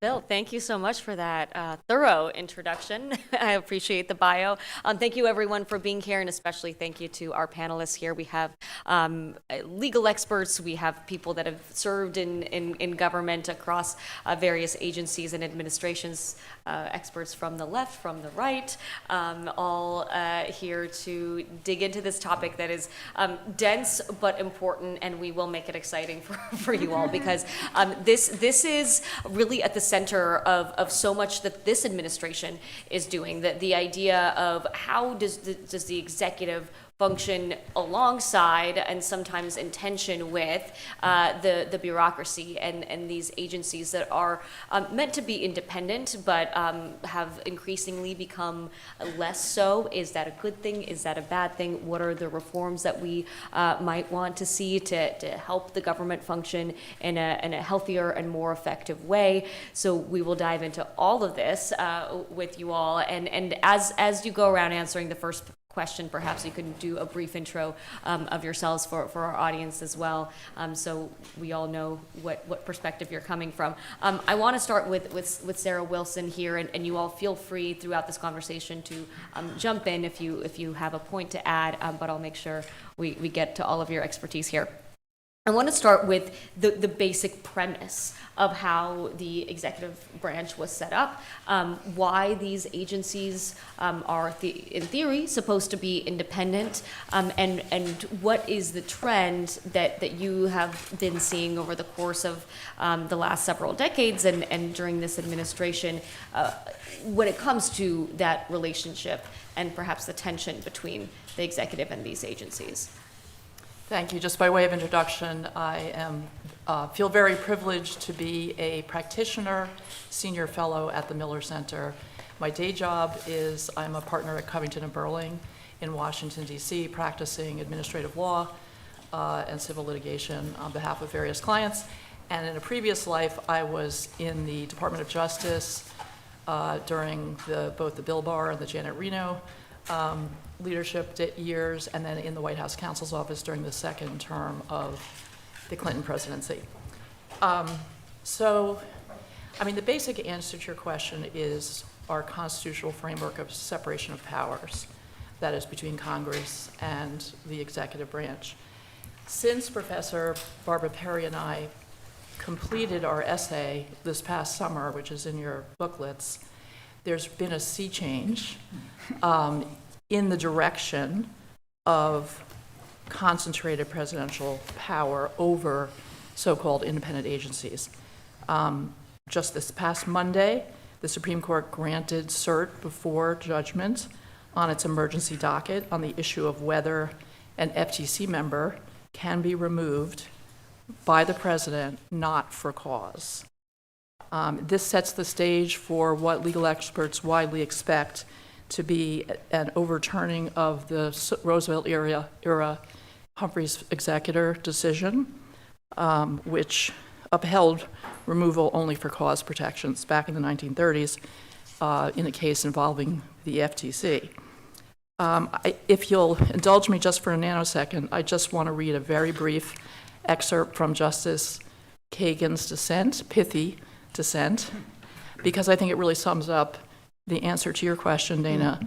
She wrote in a dissent joined by Justices Sotomayor and Jackson, "The majority may be raring to take this action," that is, overturning Humphrey's executor, "as its grant of cert before judgment suggests. But until the deed is done, Humphrey's executor controls and prevents the majority from giving the president the unlimited removal power Congress denied him. Our emergency docket should never be used, as it has been this year, to permit what our own precedent bars. Still more, it should not be used, as it also has been, to transfer government authority from Congress to the president, and thus to reshape the nation's separation of powers." I think that says it all in a very pithy and efficient way. Before others jump in, I'll just briefly say that as a practitioner, I like to think about things in practical terms and not just lofty scholarly terms. And so I've asked myself, as someone who represents large corporations as well as some individuals, before an independent 5-member bipartisan by statute commission, that is the Consumer Product Safety Commission, as well as a single administrator motor vehicle safety agency, NHTSA, part of DOT, the head being removable at the will of the president, what difference does constitutional structure make? What practical difference does removal make? My conclusion has been not much. What really is determinative of outcomes before one independent agency or a single administrator agency is instead what powers Congress gave those agencies and what those authorities say. Yes, there's a little bit of prosecutorial discretion, appetite for rulemaking or not, that varies, but mostly it's the statutory authorization that controls outcome more than removal power. I will say that my outlook has become a little more bleak in recent months, and I really worry, and this sort of resonates with the earlier panel, what happens when what is almost an inevitability, the Supreme Court reverses Humphrey's executor, any president, President Trump or whoever his successors may be, is allowed to remove independent commissioners, not for any reason or no reason, just on a whim. How will presidents contend with this? And I think also, where is Congress? And we'll get to that question as well. I had the pleasure of speaking with some of you before this. And Aditya, one thing that you talked about was the history of this tension of who controls the executive branch and how presidents have navigated this in the past. Can you walk me through a little bit of that and what you personally have witnessed in your role in government? Sure, yeah. So, again, thanks for having me at this event. It's a real honor to be here with such distinguished panelists. I'm a professor at the University of Virginia here at the law school, and my background is that I worked at the Department of Justice across a few administrations as a member of the Office of Legal Counsel and as well as an appellate attorney before I came to the law school. So it's really neat to be here to talk about these important issues. And to your questions, Dasha, part of this may seem a little bit academic, but I think it's useful and interesting to reflect on this big picture question of who controls the executive branch that in some ways you might say is the oldest constitutional question that we have here in America. And I say that because when the Congress gets together in 1789, after the Constitution has been adopted, they have a debate about this setting up of the first executive departments, the Department of Foreign Affairs, the Department of War, the Department of the Treasury. And this question is the first question that they address about the meaning of the Constitution. And there's a debate that occurs in Congress, which has been referred to in a number of these subsequent Supreme Court opinions over this question, whether it's Congress's right to grant removal authority or control of the executive branch to the president, whether, because, as Bill had mentioned in his introductory remarks, many of the main officers who are within the executive branch are appointed with the advice and consent of the Senate. They can only be removed with the advice and consent of the Senate. That's sort of a parallelism that some people argue about. Or whether the Constitution, in its terms, confers some sort of removal authority over the executive branch to the president, and that's a position taken famously by James Madison in this debate. So the actual implications of this debate continue to be debated to this day, and I'm sure we'll see some more of that play out in this case that Sarah had mentioned has been granted by the Supreme Court. Maybe there'll be some more argument about what this debate meant, but the basic point is over the course then of the United States' history, especially the 19th century, the debate flares up again, and you may be unsurprised to find out, especially when there's a changeover in party. And so, for example, when the Jeffersonians take over from the Federalists, Thomas Jefferson is elected president, the debate flares up, and there's a question about whether Jefferson can remove members of the executive branch for basically any reason. Or when Andrew Jackson takes over the executive branch after a period during which people who sort of were similarly aligned had been in office, there's this question that arises again. Most famously then, when Andrew Johnson becomes president after Abraham Lincoln is assassinated, Congress seeks to limit Johnson's ability to control the executive branch and passes a statute that's called the Tenure of Office Act. And by that requires Johnson to remove members of the executive branch only through the advice and consent of the Senate. And Johnson then seeks to remove the Secretary of War, who at the time would have been responsible for Reconstruction in the South. And the Secretary of War refuses to leave, says this is illegal, you're firing me illegally. And we literally have a moment when Johnson is telling the Secretary of War, leave the Department of War, leave the Department of Defense, and he refuses Back to. to Department of War again, by the way. No kidding, yeah, I know. But, By executive order, not Right. by statute. It's all on theme here. And so that's sort of the historical backdrop. This leads up to Johnson's impeachment trial. And one of the counts is that he's violated the Tenure of Office Act by seeking to fire people within the executive branch in violation of the statute. Well, ultimately, the Tenure of Office Act is repealed after many presidents over the course of like the post-Civil War era say that this statute is hindering our ability to control the executive branch and is leading to corruption in the appointment and removal of officials. We cannot get rid of corrupt officials within the executive branch. So it's repealed, and at around the same time, the independent agencies that Sarah mentioned are created. And what's distinctive about them, why we call them independent, is that there are provisions in the statutes that say the president can only remove members of his agencies for some sort of listed causes, either inefficiency, neglect of duty, or malfeasance in office, or only for cause, and exactly what those terms mean are debated. And those agencies are then created. The first one commonly thought of as the ICC is in 1887. The Federal Reserve is created in 1913. And the Federal Trade Commission, which is at stake in this litigation that Sarah mentioned, is created in 1914. That then leads to the litigation that is kind of the modern case law on this topic. And the very famous case that embraces a robust vision of removal authority is Myers versus United States from 1926. And then the case Sarah mentioned, Humphrey's executor, pares back some of that authority in 1935. And we'll have some more Supreme Court case law in the very near future on how exactly those cases interact. Well, and this administration is really testing the law, testing the norms, testing the boundaries.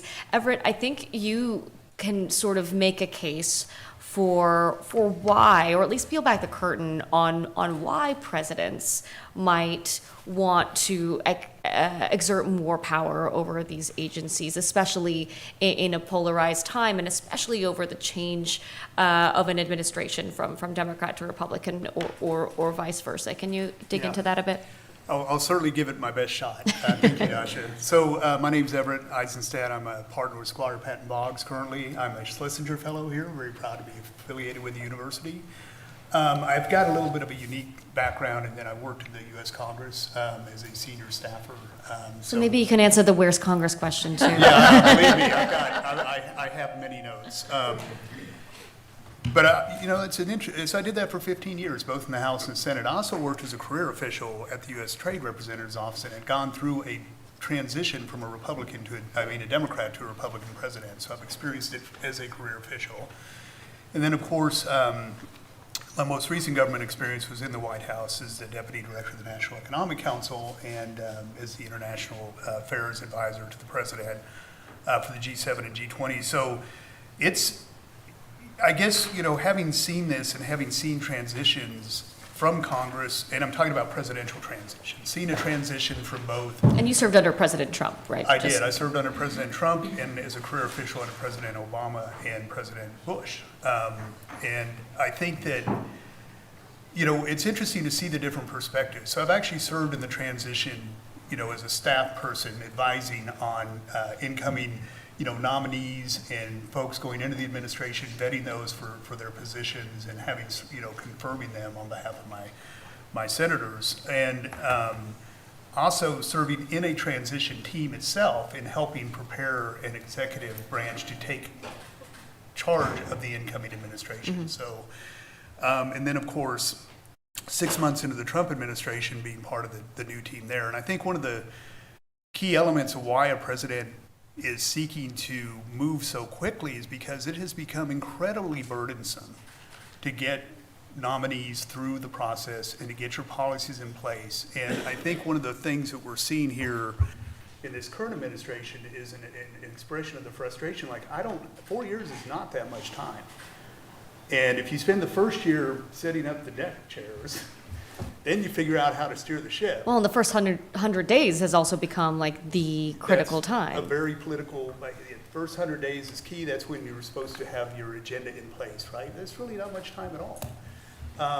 So I think the frustration is I need to move fast, and the sense is that the bureaucracy or the career officials are holding me back from doing what I was elected to do. And the reality is, when a president is elected, they campaigned on their objectives, and if they won the presidency, they want to implement them. And there's an expectation that they will, and do it quickly. So this, so I'm not necessarily advocating for this position, more explaining why a president would want to come in and say, well, this independent commission or this independent agency or this bureaucracy is not allowing me to do what the people elected me to do, which is to move fast and change things. And whether that's a good or bad outcome, it has consequences. I mean, one, the desire is to have a more responsive bureaucracy, one that actually brings effectuates the policy objectives in a very rapid way. Now, the trade-off to that is you may lose some of that career expertise and guidance, which may make the policies a little less durable over time. But I think it's really the transition period. One thing that we've seen in this administration, I'm sure others can comment on, is they came in very well prepared. It's not that often in our history where you have a president who has served one term, sat out for 4 years, and then come back and had Only a once chance. before. Right, Yeah. and had a chance to do it again. And so 4 years to prepare is, you're not just coming off a campaign, you're thinking about this and preparing. There's a whole entity set up to think about how to manage a bureaucracy, how to move fast. So it's a very unique period in time. I do think at the end of the day, and we can delve into this, we'll see. We're very early into the administration. It's 8 months. It seems like they've done a lot, no doubt about it. 10 years in Trump years. Well, pushing the boundaries is definitely part of the agenda. So we'll see the courts and Congress, and I would love to get into the conversation about Congress a little bit. Just one other point that I think has not been raised is that when you have an executive branch that is, and I do believe a lot of power has devolved to the executive branch, the reality is that happened over a long period of time. The government is so massive now, the administrative state.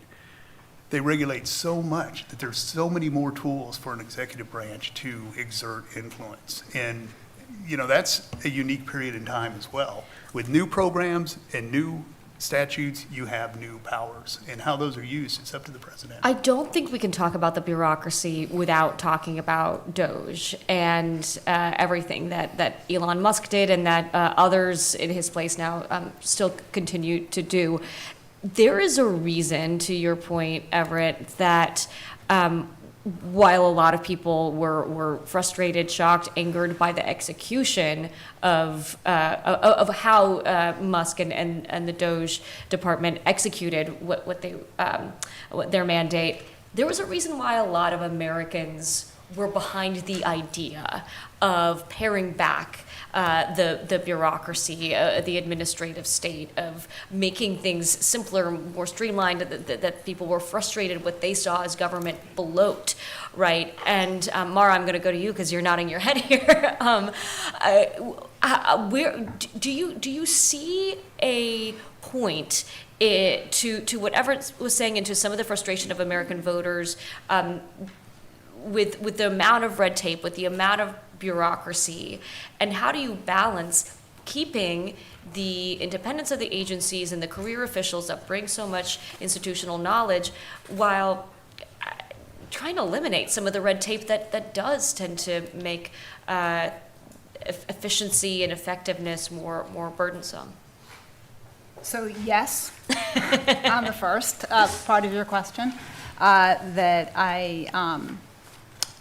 I do see and understand and appreciate, having been at both ends of Pennsylvania Avenue in the course of my career, frustration across the country, and often from many of those serving, with how hard it can be to get stuff done. Just a quick introduction. I am associated with the Miller Center. I pass the hat or pass the baton to Everett as a Schlesinger professor. I just completed a 2-year stint in that. I'm still associated as a professor of practice. And in my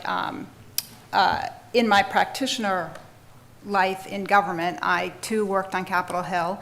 I want to give huge credit to Lee Hamilton, who is the chair of the House Foreign Affairs Committee, and then the ranking member, who I served as chief counsel, because from him, I don't think there is a better teacher in what the role of Congress is meant to be, and the relationship between the legislative branch and the executive branch, which I would welcome coming back to, and also why Lee Hamilton, probably, he may disagree with me on this, but I think wouldn't get elected in Indiana right now. And I think we should talk about that, because I think that gets to some of these issues. And in the executive branch, I served under President Clinton at the White House as a deputy national security advisor by the end of my stint there, and for President Obama as well at the White House, and then at State and at USAID. And I will use that as a jump. I also did the transitions into and out of several different administrations, so understand what you're saying on some of these challenges and where we keep repeating problems and challenges, and why it is normal. And I think Shalonda and Josh both made this point, for any executive who are politicians by definition, to maximize the amount of power that they have available to them. I would go back and I could draw, I think, a straight line from, Adita, your impressive essay in the Stanford Law Review, which was optional reading here, but, but I did it. Gold star. All the way back to the Founding Fathers debates. Because I think, and I say that not only, whether you read Hamilton, the Federalist Papers, or you've just seen the musical, which actually I think is one of the better arguments for where culture and politics come together. The straight line to me is that it is meant to be a debate in this democracy experiment in terms of how much power the executive has, how much power the legislative branch has, and how much power our judiciary has. And there's meant to be a tussle between and among them. And where I would disagree with where you come out in the essay, and I point to the essay because it is itself structured as a debate, and a very civil debate between two people who have opposing views on the relative power of the executive. Where I disagree with, I think, the view that you represented there, Adita, is that I think it is meant to be an ongoing tension, and I think the experiment of democracy fails if there ends up being an agreed upon passageway where one of those three entities prevails above and beyond all else. The huge, what I would say, the hugely expansive definition of a unitary executive, I think is a death knell for our democracy, if it's implemented to the fullest extent. And I actually don't think you necessarily promulgate in the essay the fullest extent of how this administration is currently seizing the power they have. But that's why I think the point of Congress is so important, because I do think the courts, and Sarah, you mentioned this, are watching to some extent what the legislative branch does. And no one branch is meant to have power to decide for all three. But I think the court's ability to push forward, because they're where the buck stops right now on a lot of this stuff, is dependent a little bit on whether we see any signs of life from our Congress, from our legislative branch in doing their job. And I'll just say, back to the Hamilton musical, you can't listen to the soliloquies that King George sings in those and think we're meant to have an executive that's like a king. It's like the whole reason we went off on this experiment was I want to to not get to end up Alex there. and Rob, but Aditya, real quick, do you want to respond to what Mara had to say about your brilliant essay? Oh, it's hardly brilliant. No, it's, thanks for reading it, first of all. I did read the footnotes. We all look for readers, whether they're critical or otherwise, and so I'm happy to found another one.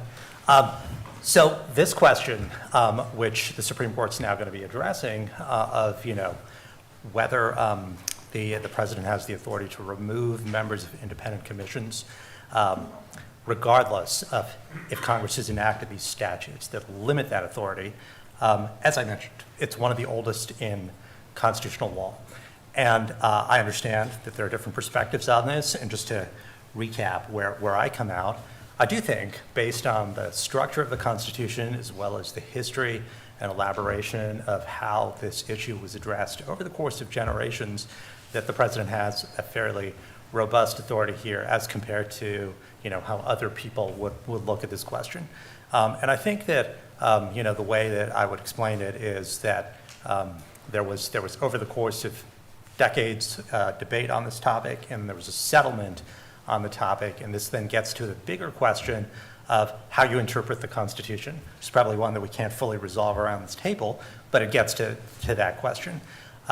So I think maybe one way to address that productively, like around the table, would be to pick up the thread that Sarah had started and Everett had started, which is, practically speaking, what does this mean, and what does the constitutional law or resolution that the Supreme Court might arrive at, what does it mean for the functioning of American government? And it seems to me that there's a part of the American bureaucracy that, as Everett was explaining, and you heard about earlier on in the day, turns over immediately when a president is elected, right? Immediately, there are new people who staff the Department of Justice or the Department of the Treasury or Department of State, all of which are not independent agencies, or if not immediately, very quickly thereafter. Whereas... Sorry, Mara's making a face. Sorry, it's just that's not the reality. In addition to OMB, or it hasn't been to date, in addition to OMB, which Josh described, right, how many people stay behind, the National Security Council staff has a career staff in two forms. One, the people who run the Situation Room, who take the calls from around the world. Any new president coming in on the first day of their administration has lots of calls to handle. Those are all career detailees who are manning those jobs 24/7. In addition to that, historically, which is not the case in this administration, 70 to 90% of your National Security Council staff are career detailees. So they lose their records with each new president coming in, because they all go back to the agencies. No one can keep anything that was at the White House for the previous administration. It's meant to go to the National Archives, which you can also discuss. But those are all career people, and they are some of the backbone.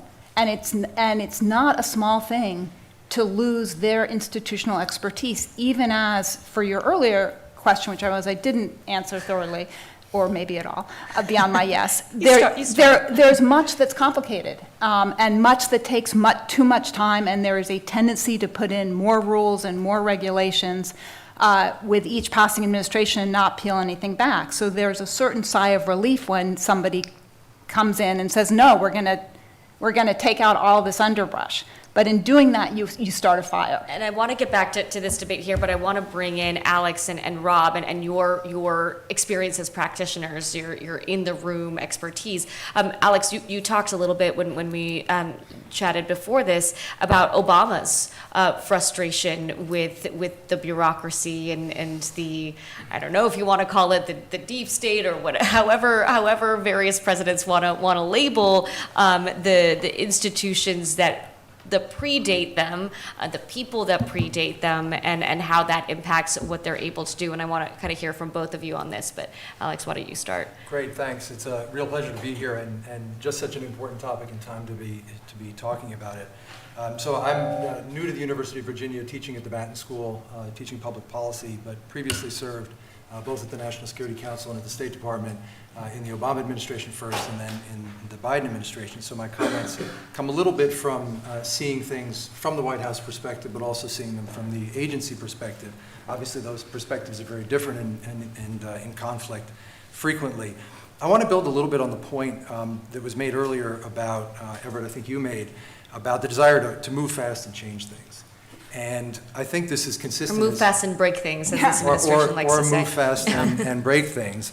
We're getting a spectacular display of that right now, but this is, at least in my experience, something that every president experiences.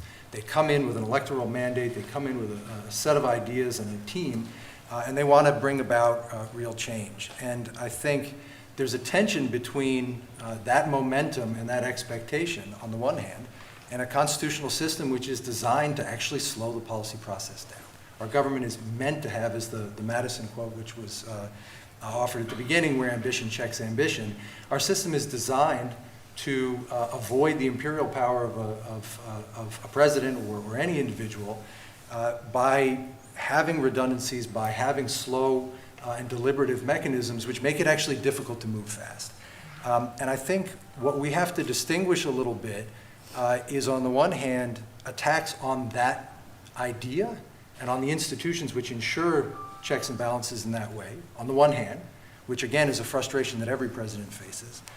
And on the other hand, a growing sense for presidents and leaders even within agencies that the bureaucracy is no longer able to deliver almost anything. The bureaucracies are too slow, too complicated, that the regulatory frameworks are too expansive, et cetera. And I think distinguishing those is really, really important, because if you believe that things are slow, if you believe that the principle of divided government, of checks and balances is right, then that's actually not where you should be addressing your attention. You should be addressing it on reforming the bureaucracies themselves in such a way that they can be more responsive to citizens' needs. And it makes me think, kind of reflecting back on the Biden presidency, there was the insult cast at him by President Trump, frequently, Sleepy Joe. And I think that landed because of his age. But it resonated because Americans believe that the government is not moving quickly to address the things that they care about. It's not, and you see that as some of my former colleagues in the Biden administration have laid out in excruciating detail. Legislation passed in year 1 or year 2 has still not resulted in the allocation of resources and the actual building of programs. And so I think we all have to reckon with a country in which the American people are extremely frustrated. They don't see the status quo as addressing the issues that they care about, and they're looking for solutions. This president has chosen one, which is, again, to, I think, peel back the separation and to try to strengthen the president at the expense of every other aspect of government. And to your point, but that's not the Everett, only solution. To your point about and I want to get to solutions before the end of this, because we're all pointing out a whole lot of problems here. But Rob, I wanted to get your perspective on one thing that Alex said, which is the frustration that people feel, and why nicknames like Sleepy Joe might resonate. And how that does impact the person sitting behind that resolute desk, right? At the end of the day, that frustration from voters is often pointed at the person in the Oval Office. So how does the feeling of being hamstrung and of seeing that voters feel you might not be following through quickly enough on your promises, how does that impact the psychology of a president, and how you've seen in practice that can impact how they decide to navigate, how much respect they choose to give to these checks and balances, and how much they want to push boundaries? It's rather a big question. I'm going to try to work These independent are all tiny agencies themes, back into you know, this. very I'll do it. I'm Rob. Everybody, good to meet you all. Thanks, Bill, for putting this all together. It's a fantastic gathering, and it's great to see some old friends, Everett, and a few others in the room. The question itself talks about frustration. In the first Trump administration, I had left 16 years on the Appropriations Committee on the House, where I ran all the national security work for most of that time, and was asked to come into OMB to run the national security work within OMB. So I got to know Shalanda when I was on the Hill, and have amazing respect for her and her professionalism and the work that she's done both on the Hill and within Congress. But after about 18 months or so within OMB, I was asked to go to the White House, where I joined the Chief of Staff's office as an assistant to the President, where I was with the President, with President Trump, for almost all of his national security and foreign policy work. So the frustration that I would probably want to focus on at this point, and we can come back to the constituents later, but it's the frustration of the President of the United States in the first 4 years. He was extraordinarily frustrated with the bureaucracy, with the inability to get work done, when he would come up with an idea, to get that idea formulated into policy and then implemented through the bureaucracy. So, and this is where I bring it back to independent agencies, he saw the executive branch in a capital E across all of the agencies, whether they were independent or not independent. I worked for a time at the Commerce Department running policy there, and a lot of what I worked on was on telecommunication. But he saw the FCC as his telecommunications arm. Majid Pai, who was director at the time, was chairman at the time, frequently came into the White House to talk to the president about about telecommunication, which was tremendously frustrating for many of the civil servants and political appointees who had come in to work at NTIA and other parts of the Department of Commerce. But that's the way the president respects getting work done quickly and getting work done within the parameters that he articulates. He was able to do that through some of the independent agencies in the first administration. But then, to Everett's point, in the 4 years interim, that he and many of the people who worked with him in the first administration really laid out the areas where he was most frustrated with the inertia or lack of positive forward motion, and began to put together very effective techniques in order to change those particular areas. For the first time in modern memory, I think, an explicit part of his agenda, not just to interpret and implement his agenda, but a part of his agenda was to change Washington, D.C., to really shake it up, and in doing so, accept that he was going to be butting up against the judicial branch and against the legislative branch. Not just be willing to do it, but eager to do it. So as we're moving forward to this second administration, we're seeing the fruits of that agenda that was laid out.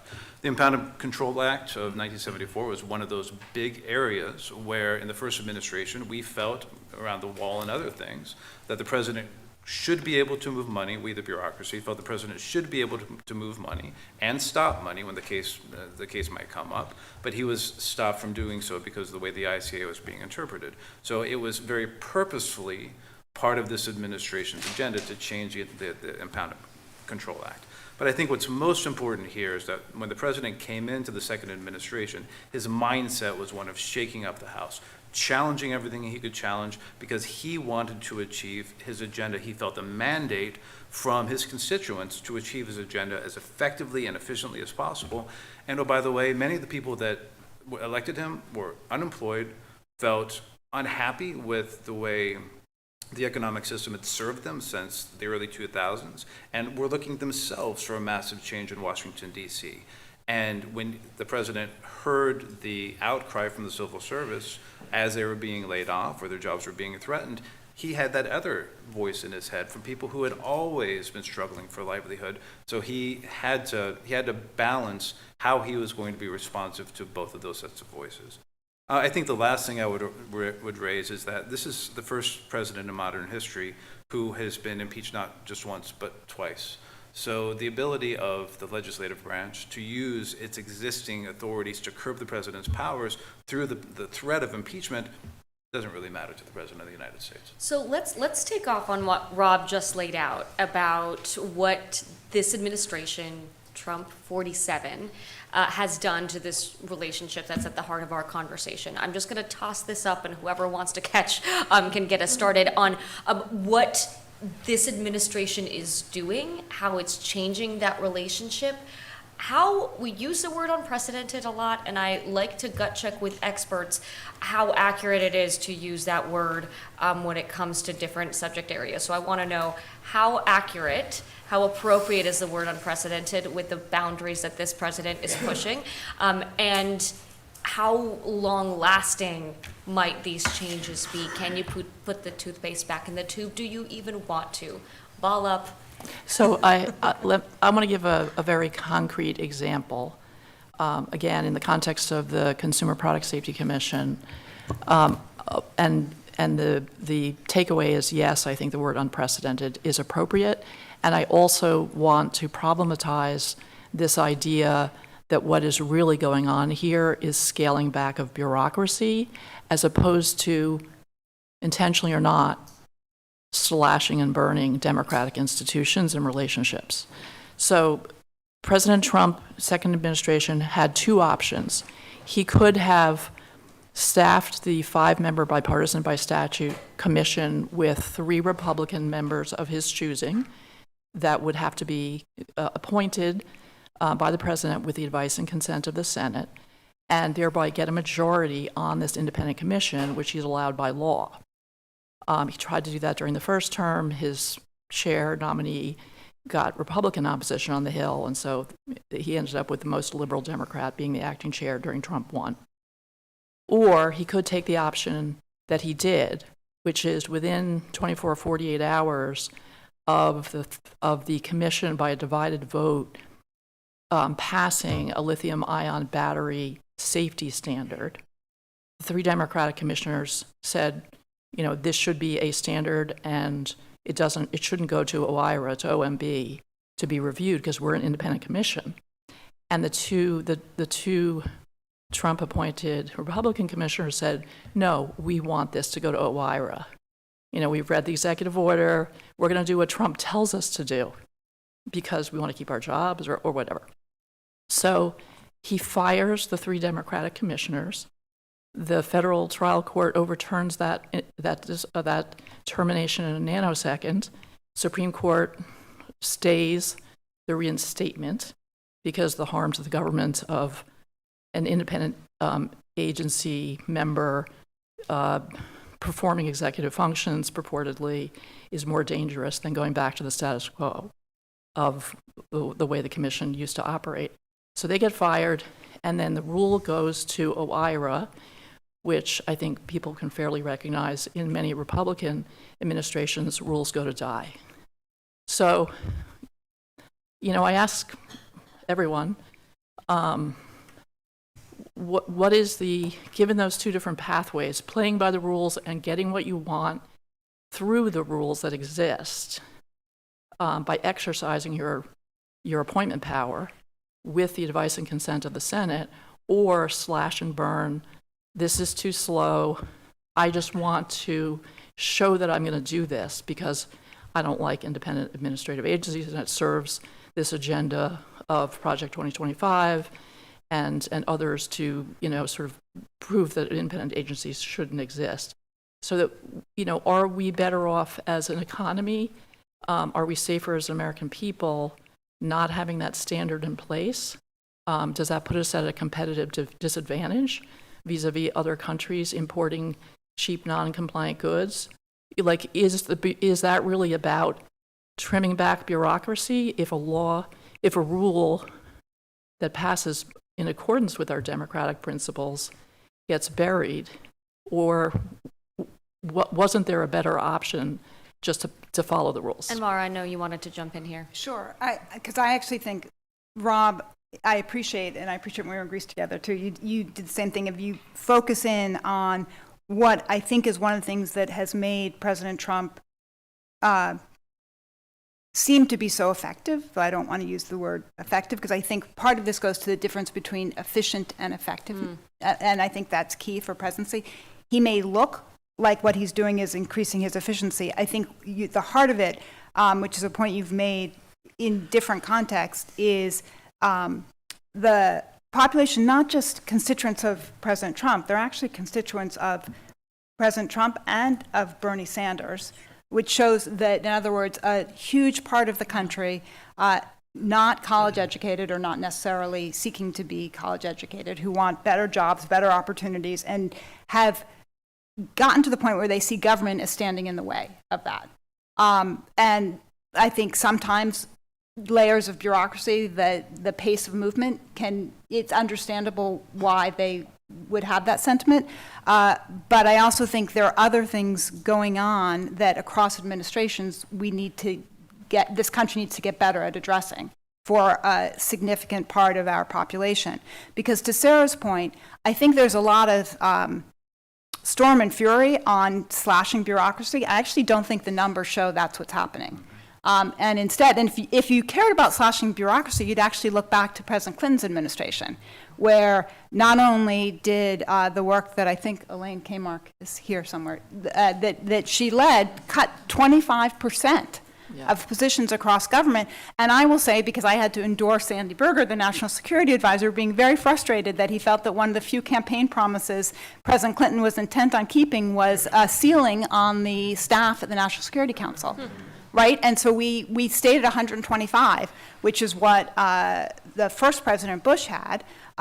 George W. Bush increased that to 400 plus, which I would say that President Obama continued, even though there are many advocating for a much slimmer NSC. So there's movement, and DOJ, for all the sound and fury, has not really eliminated positions. They've changed who they get to pick for which roles and where those positions may sit. But one immediate example of that, which is incredibly frustrating to me, is what the FCC is doing on the BEAD Act, which is meant to get telecom to a lot of different communities, including the very communities you're talking about that need help, right? And it used the word equity in it. It meant equity, economic, communities that were not being reached. So in the supposedly deregulatory approach of this administration, what the BEAD folks have done is just have a whole new set of rules. So states, including Virginia, that thought they had gotten the green flag to go forward with their BEAD funding by the end of the Biden administration, it took too long, but they got there, found they had to start all over again at the beginning line with a whole new set of requirements to repackage their proposals that are still churning through. To Sarah's point on, like the equivalent of going to ORIRA, you don't know when you're going to get a decision out. And those are red states and blue states. And we've done nothing to reduce regulations. We've just created this administration's version of a regulatory nightmare because they don't want a program to go forward. So I have an unexpected question. Where's Congress? Who wants to take this one? Rob? Well, let me say a couple of things. First of all, we talk a lot about the slashing of government and the so-called Republican priority of reducing the size of government. It's very important for Republicans to reduce the size of government. The president hasn't focused so much on the size of government. He's focused more on where those seats are, right? So the cutting of the USAID, the Department of Education, many of the other agencies that have gone down preferentially, if you want to use that word, compared to the Department of Defense and some of the more traditional Republican agencies, is very purposeful. It's very methodical. What Russ and the president have done to shift policymakers farther down in the bureaucracy is really, at least from my interpretation, the core of their personnel policy. They want to make sure that the so-called deep state does not reach up into policy-making positions. They want policy appointees in those positions managing appropriately the implementers of those policies, and that's true both at OMB as well as within the agencies across the cabinet. Now, when's Congress?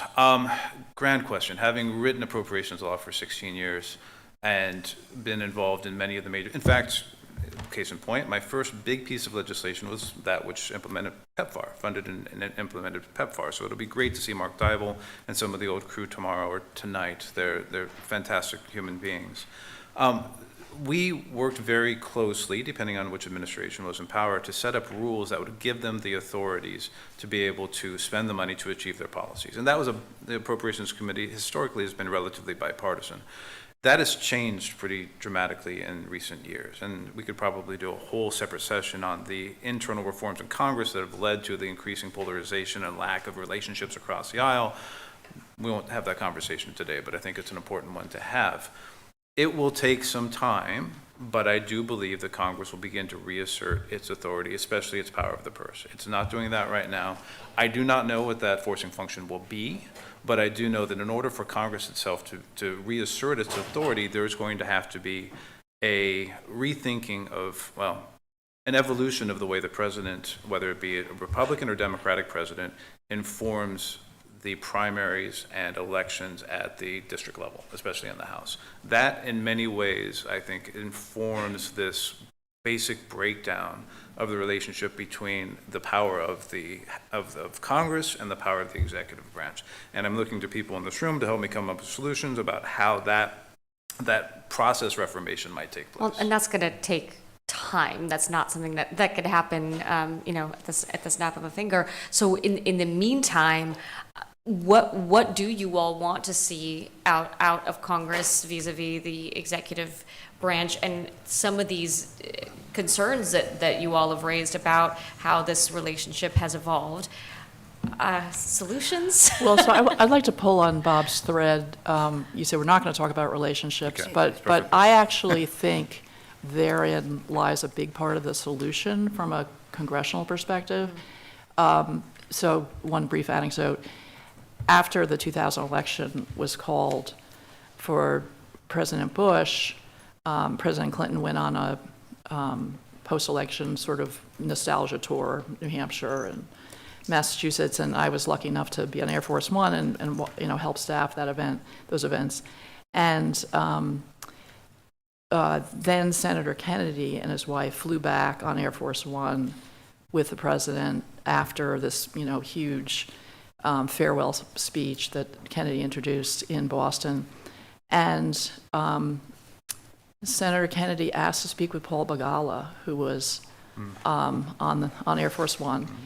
And he and I watched while he peppered Begala, who was from Texas, with questions about George W. Bush, because he wanted to get inside his brain, and he was facing, the reality of divided government. And I, at the time, thought, oh, this is disturbing to watch almost, right? But it was exactly the right thing to do. And I may not be precise on my facts here, but my recollection is that one of the first pieces of legislation that went through during the George W. Bush first term was education reform, sponsored by Ted Kennedy. So, Danforth, George Mitchell, Angus King, there are lions still, I think some lions in the Senate and maybe the House, but they don't seem to be working together and talking with one another in a way that, I think it was actually a feature of the Biden administration, but more of that. But that anecdote feels like it's out of a different Marvel Yeah. universe, It really Very does. 19th century. and so given where we are now, how can we either bring some of that back or see it in new form? Well, I see the same threads appearing again and again, even from the first panel, so there's a lot of connectivity here, which is great. I think It shows, Bill kind of maybe planned it that way. yeah, which shows how thoughtful the program is, but unprecedented, this is a definition of unprecedented. There was an article out yesterday that literally went through not just on independent agencies, but across the board. Emergency power, unprecedented. It's intended to be unprecedented. You asked how durable it is. I'd say on policy, we'll see. And I'm going to come back to Congress on that. On establishing new precedents, no doubt about it. What's happening today and what's going to happen with the courts and Congress over the next couple of years are going to set the standard for the next administration, whether it's Republican, Democrat, Independent, whatever. Because once people see these tools, they're going to use them. You can't put the genie back in the bottle. So institutionally, I think they're very durable. And we can talk about the implications of that. On the policy side, someone earlier talked about big change in policy and how much importance it is to have Congress actually legislate. When you legislate, that sets decades. You can change policy for decades. Restructuring institutions, allocating money, creating new programs, it's amazingly durable. And the issue now, and one of the fundamental issues you asked about what are the solutions? I don't have a solution, but I have some thoughts. One, Congress is not equipped to match the administration. If you think about, and you can call it the administrative state or whatever, all the resources are with the executive branch. Congress has CBO, Congressional Research Service, which is great, small core of dedicated researchers, but institutionally, they don't have the expertise to match toe-to-toe with the executive branch. So just conducting oversight on programs and holding, oversight hearings, accountability, monitoring expenditures, calling in staff, even on conversations to call in a staff person and say, hey, let's talk about how this program's working. The resources just aren't there. So I think part of it is a rebalancing, and then fundamentally, and this has already been said, but I'll say it again because I think it's very important. If you don't exercise the power, you lose it. So Congress has to exercise its power or it's going to lose it over time. And I believe, and I think you may have said this, Rob or Mara, Congress will act at some point. There will be a rebalancing. This is like a rubber band. It can only go, I think we will see that come back. I think Congress will act. And we'll see. But at the end of the day, the accountability has to come from the people. And unless the people are demanding that the members do what they feel is needed to be done on the restructuring, the accountability, and Congress doing its role, then the members are not going to be incentivized to do it. And they're going to look for empowerment through other means, which is now through political, I don't want to call it patronage because it's more like the system, you know, the support. Yeah. Can I jump in on that effort? Because I actually, I think where you ended, to me, is the place to start. I'm firmly against expanding staff in Congress, which I know is a popular view. I don't think that's the solution. I think that adds to the problem. I think the question is how you get Congress focused on oversight and the jobs that were meant to be their jobs and appropriations. And I think that comes back to how they get elected. Because listen, the primary purpose of folks who are there, I think the way Lee Hamilton explained it to me at one point was everyone should have their own red lines on what's worth it to them to continue serving or not. But they're also focused on then how do they get reelected. And for many members, it's getting reelected above all else. And they may tell themselves that being reelected is the best way to make sure the stuff that is most important to them. And so they'll compromise at this point. So until they are more worried about winning a general election than they are about being primaried or losing a primary, that balance isn't going to change, right? You won't get to your kind of oversight. You won't get to members of Congress who want people who actually explain where the challenges are to them. And so I think, to me, that's part of why these midterms coming up are so important, because that's going to be the first test of who prevails in general elections or not, you know, getting through the primary process. And there will be people who recalculate based on that. But I think to your rubber band, it is stretching. I think we can't, I hope that it comes back, but I think because we're still in an experiment in this democracy, you can stretch it so far that it breaks. And then we don't have the system at all that we have anymore. We only have about 10, 15 minutes left, and I do want to give some of our great audience members a chance to ask a couple of questions. So does anyone in our audience have anything for these great minds here? Let's go to this. Oh, sure, we'll start with you. Hi, I'm Barbara Comstock, representing Virginia. So I am interested in the Doge things. I have to take issue with it being at all methodical, given, whatever, you did have in the Clinton administration, they did look at it and go at it methodically, whether you agreed with how it went through it all. But in this case, first of all, you did things like fire all of the IGs. Was one of the first things that was done. And the inspector generals are the people in each agency who have already identified for years fraud, waste, and abuse.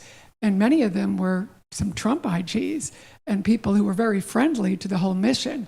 They got fired. So it was a very ideological thing where they just wanted to go in and slash and burn and had this whole political agenda, not a let's go in and find waste and fraud. So that was one of the problems from the beginning.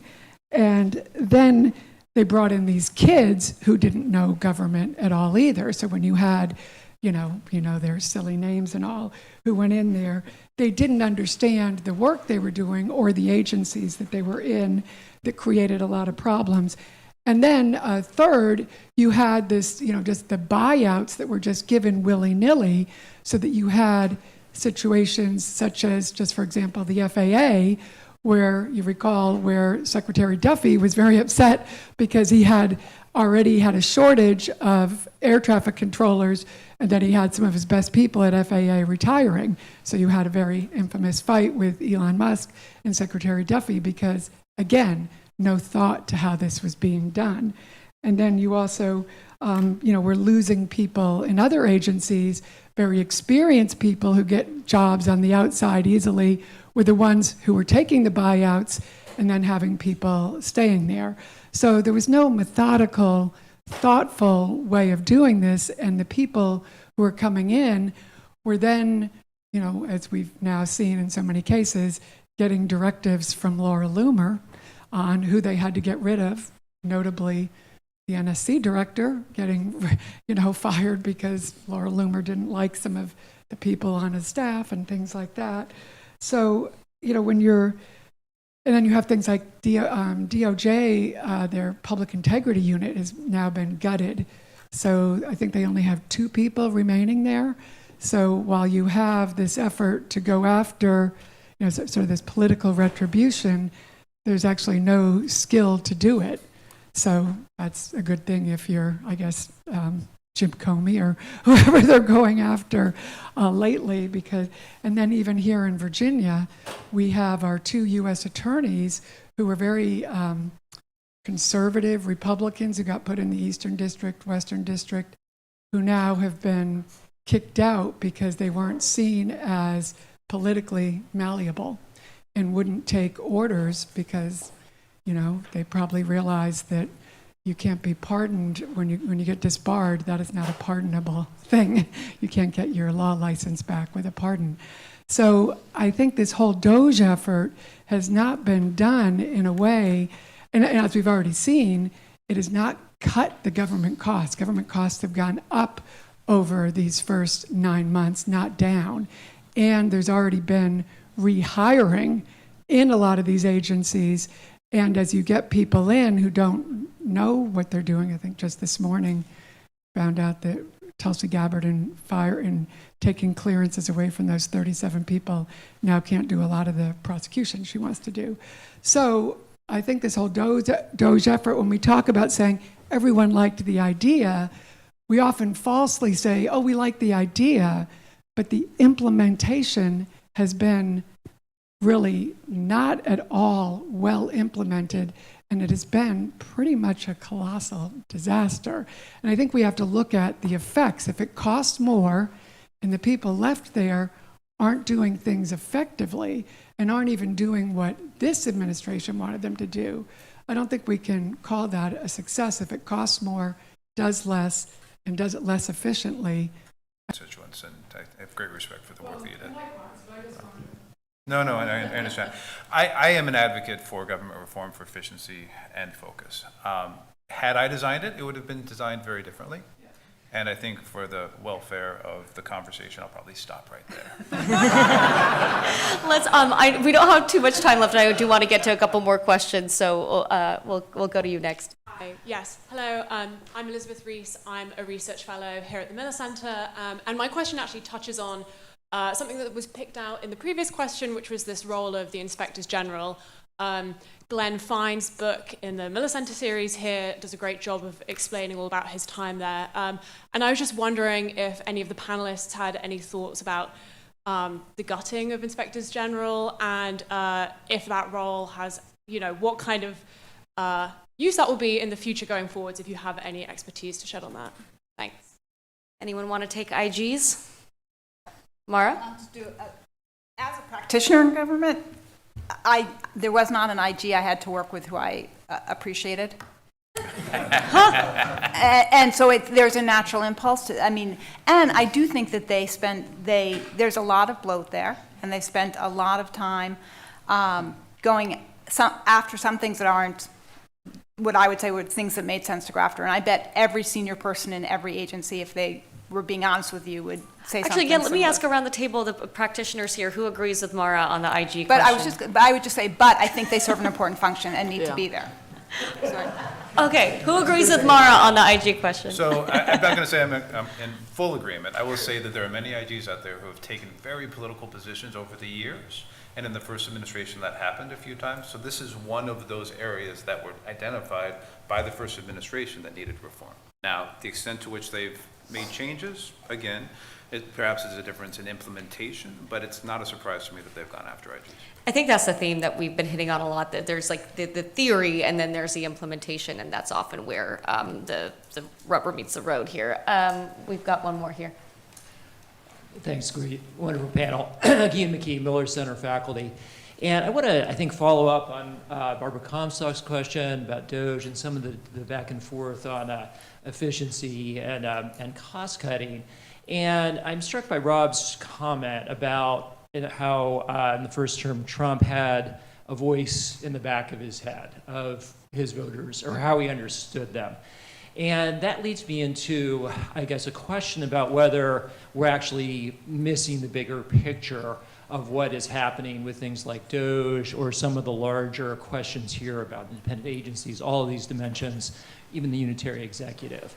And here, I've been reading a lot of sort of theorists of Trumpism, And an idea that comes up over and over again is James Burnham's 1941 book, The Managerial Revolution, in which Burnham warned, in the context of the New Deal, about the growth of a new managerial elite in both the public and private sector, really crossing boundaries of public and private, but concentrated in the new administrative state.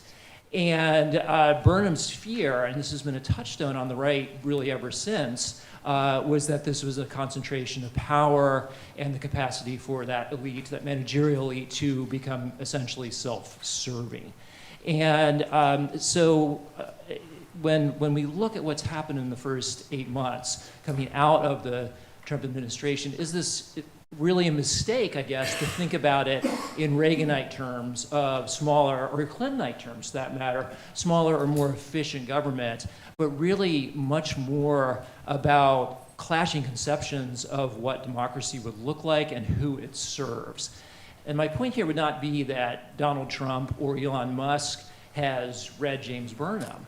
Trump may have intuited, but I'm going to guess that Russell Vought very well may have. Who wants to take that one? Why does everybody keep looking at me? It's not just for you. No. Alex, please. Sure. I mean, I'd just say a couple quick things. I agree. The Burnham book is cited now all the time, and I've just picked up my copy, so I'm eager to read it. I'd say a couple things quickly. One is the idea that the civil service across the U.S. government is self-serving, I think is just wrong. And I think anybody who has served in government, I'd welcome if folks at the panel want to challenge that. Anyone who has served in government sees the dedication, the commitment, the long hours that civil servants put in, not because of some goal related to their own person, but related to the national interest. And I think that's a story which has been smeared, but is quite consistent for people who serve in government. So I would push back on that. The other is, or second point, is to kind of follow on this discussion of DOGE, and I agree entirely with the characterization that we just heard. But I think there's a dimension we haven't talked about enough, which is this is reform theater. This is not actual reform. This is the theater of reform. And the theater of reform involves chainsaws, and it involves noise, and it involves a lot of churn. But the actual impact from a budgetary perspective, from a personnel perspective, and from an organizational perspective has been minuscule.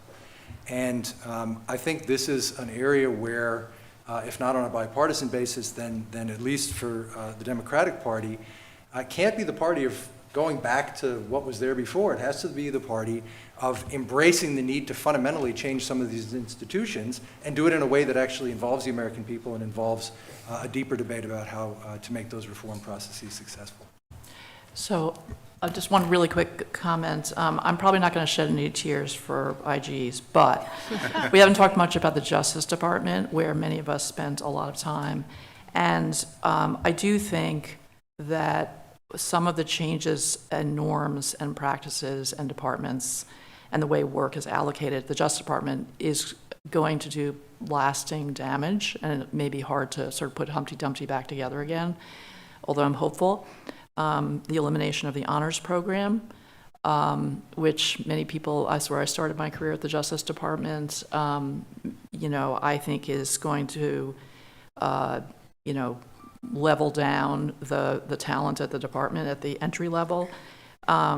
The open politicization, like no one's trying to hide the fact that we're going after our enemies.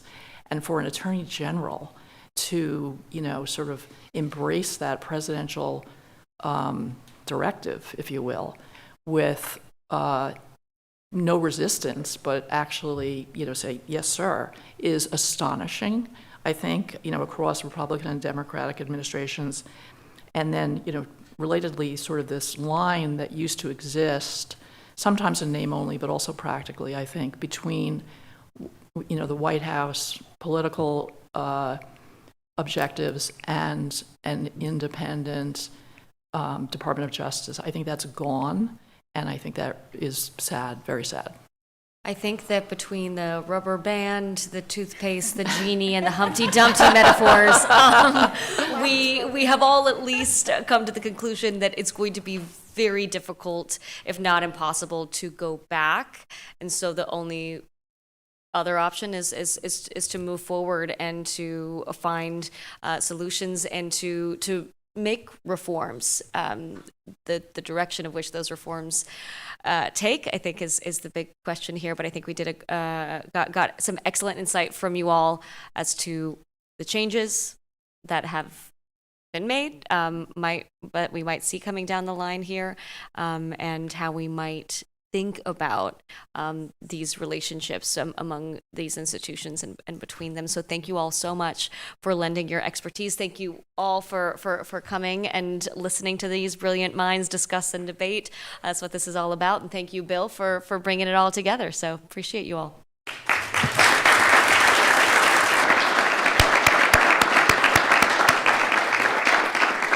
So to our audience watching online at home or on your phone at home, thank you. Please join us again at 5 o'clock. To folks here in the room, we're going to break for lunch and bring your lunch back in here. I want to thank Dasha and this terrific panel. It was really exceptional. And I also want to thank everybody else who chimed in. I have a list here of, on the one hand, Paul Mahoney, I think, set us off well by saying there are these traditional Republican views in favor of executive power, Democratic views either for Congress or for a large government. But what's striking to me is my long list of things where Republicans said things against type and Democrats said things against type. Democrats talking a more lean, efficient government, talking back to the great days of the Clinton reinventing government. Republicans arguing for career civil servants, concerned about the firing of AGs and DOJ officials, Democrats and Republicans calling for Congress to step up, and Republicans talking about implementation of government not being good, although there was some pointing at Democrats as well. I could go on and on, but to me, it's the value of this conversation, and I really thank everybody and look forward to more of this tonight and tomorrow.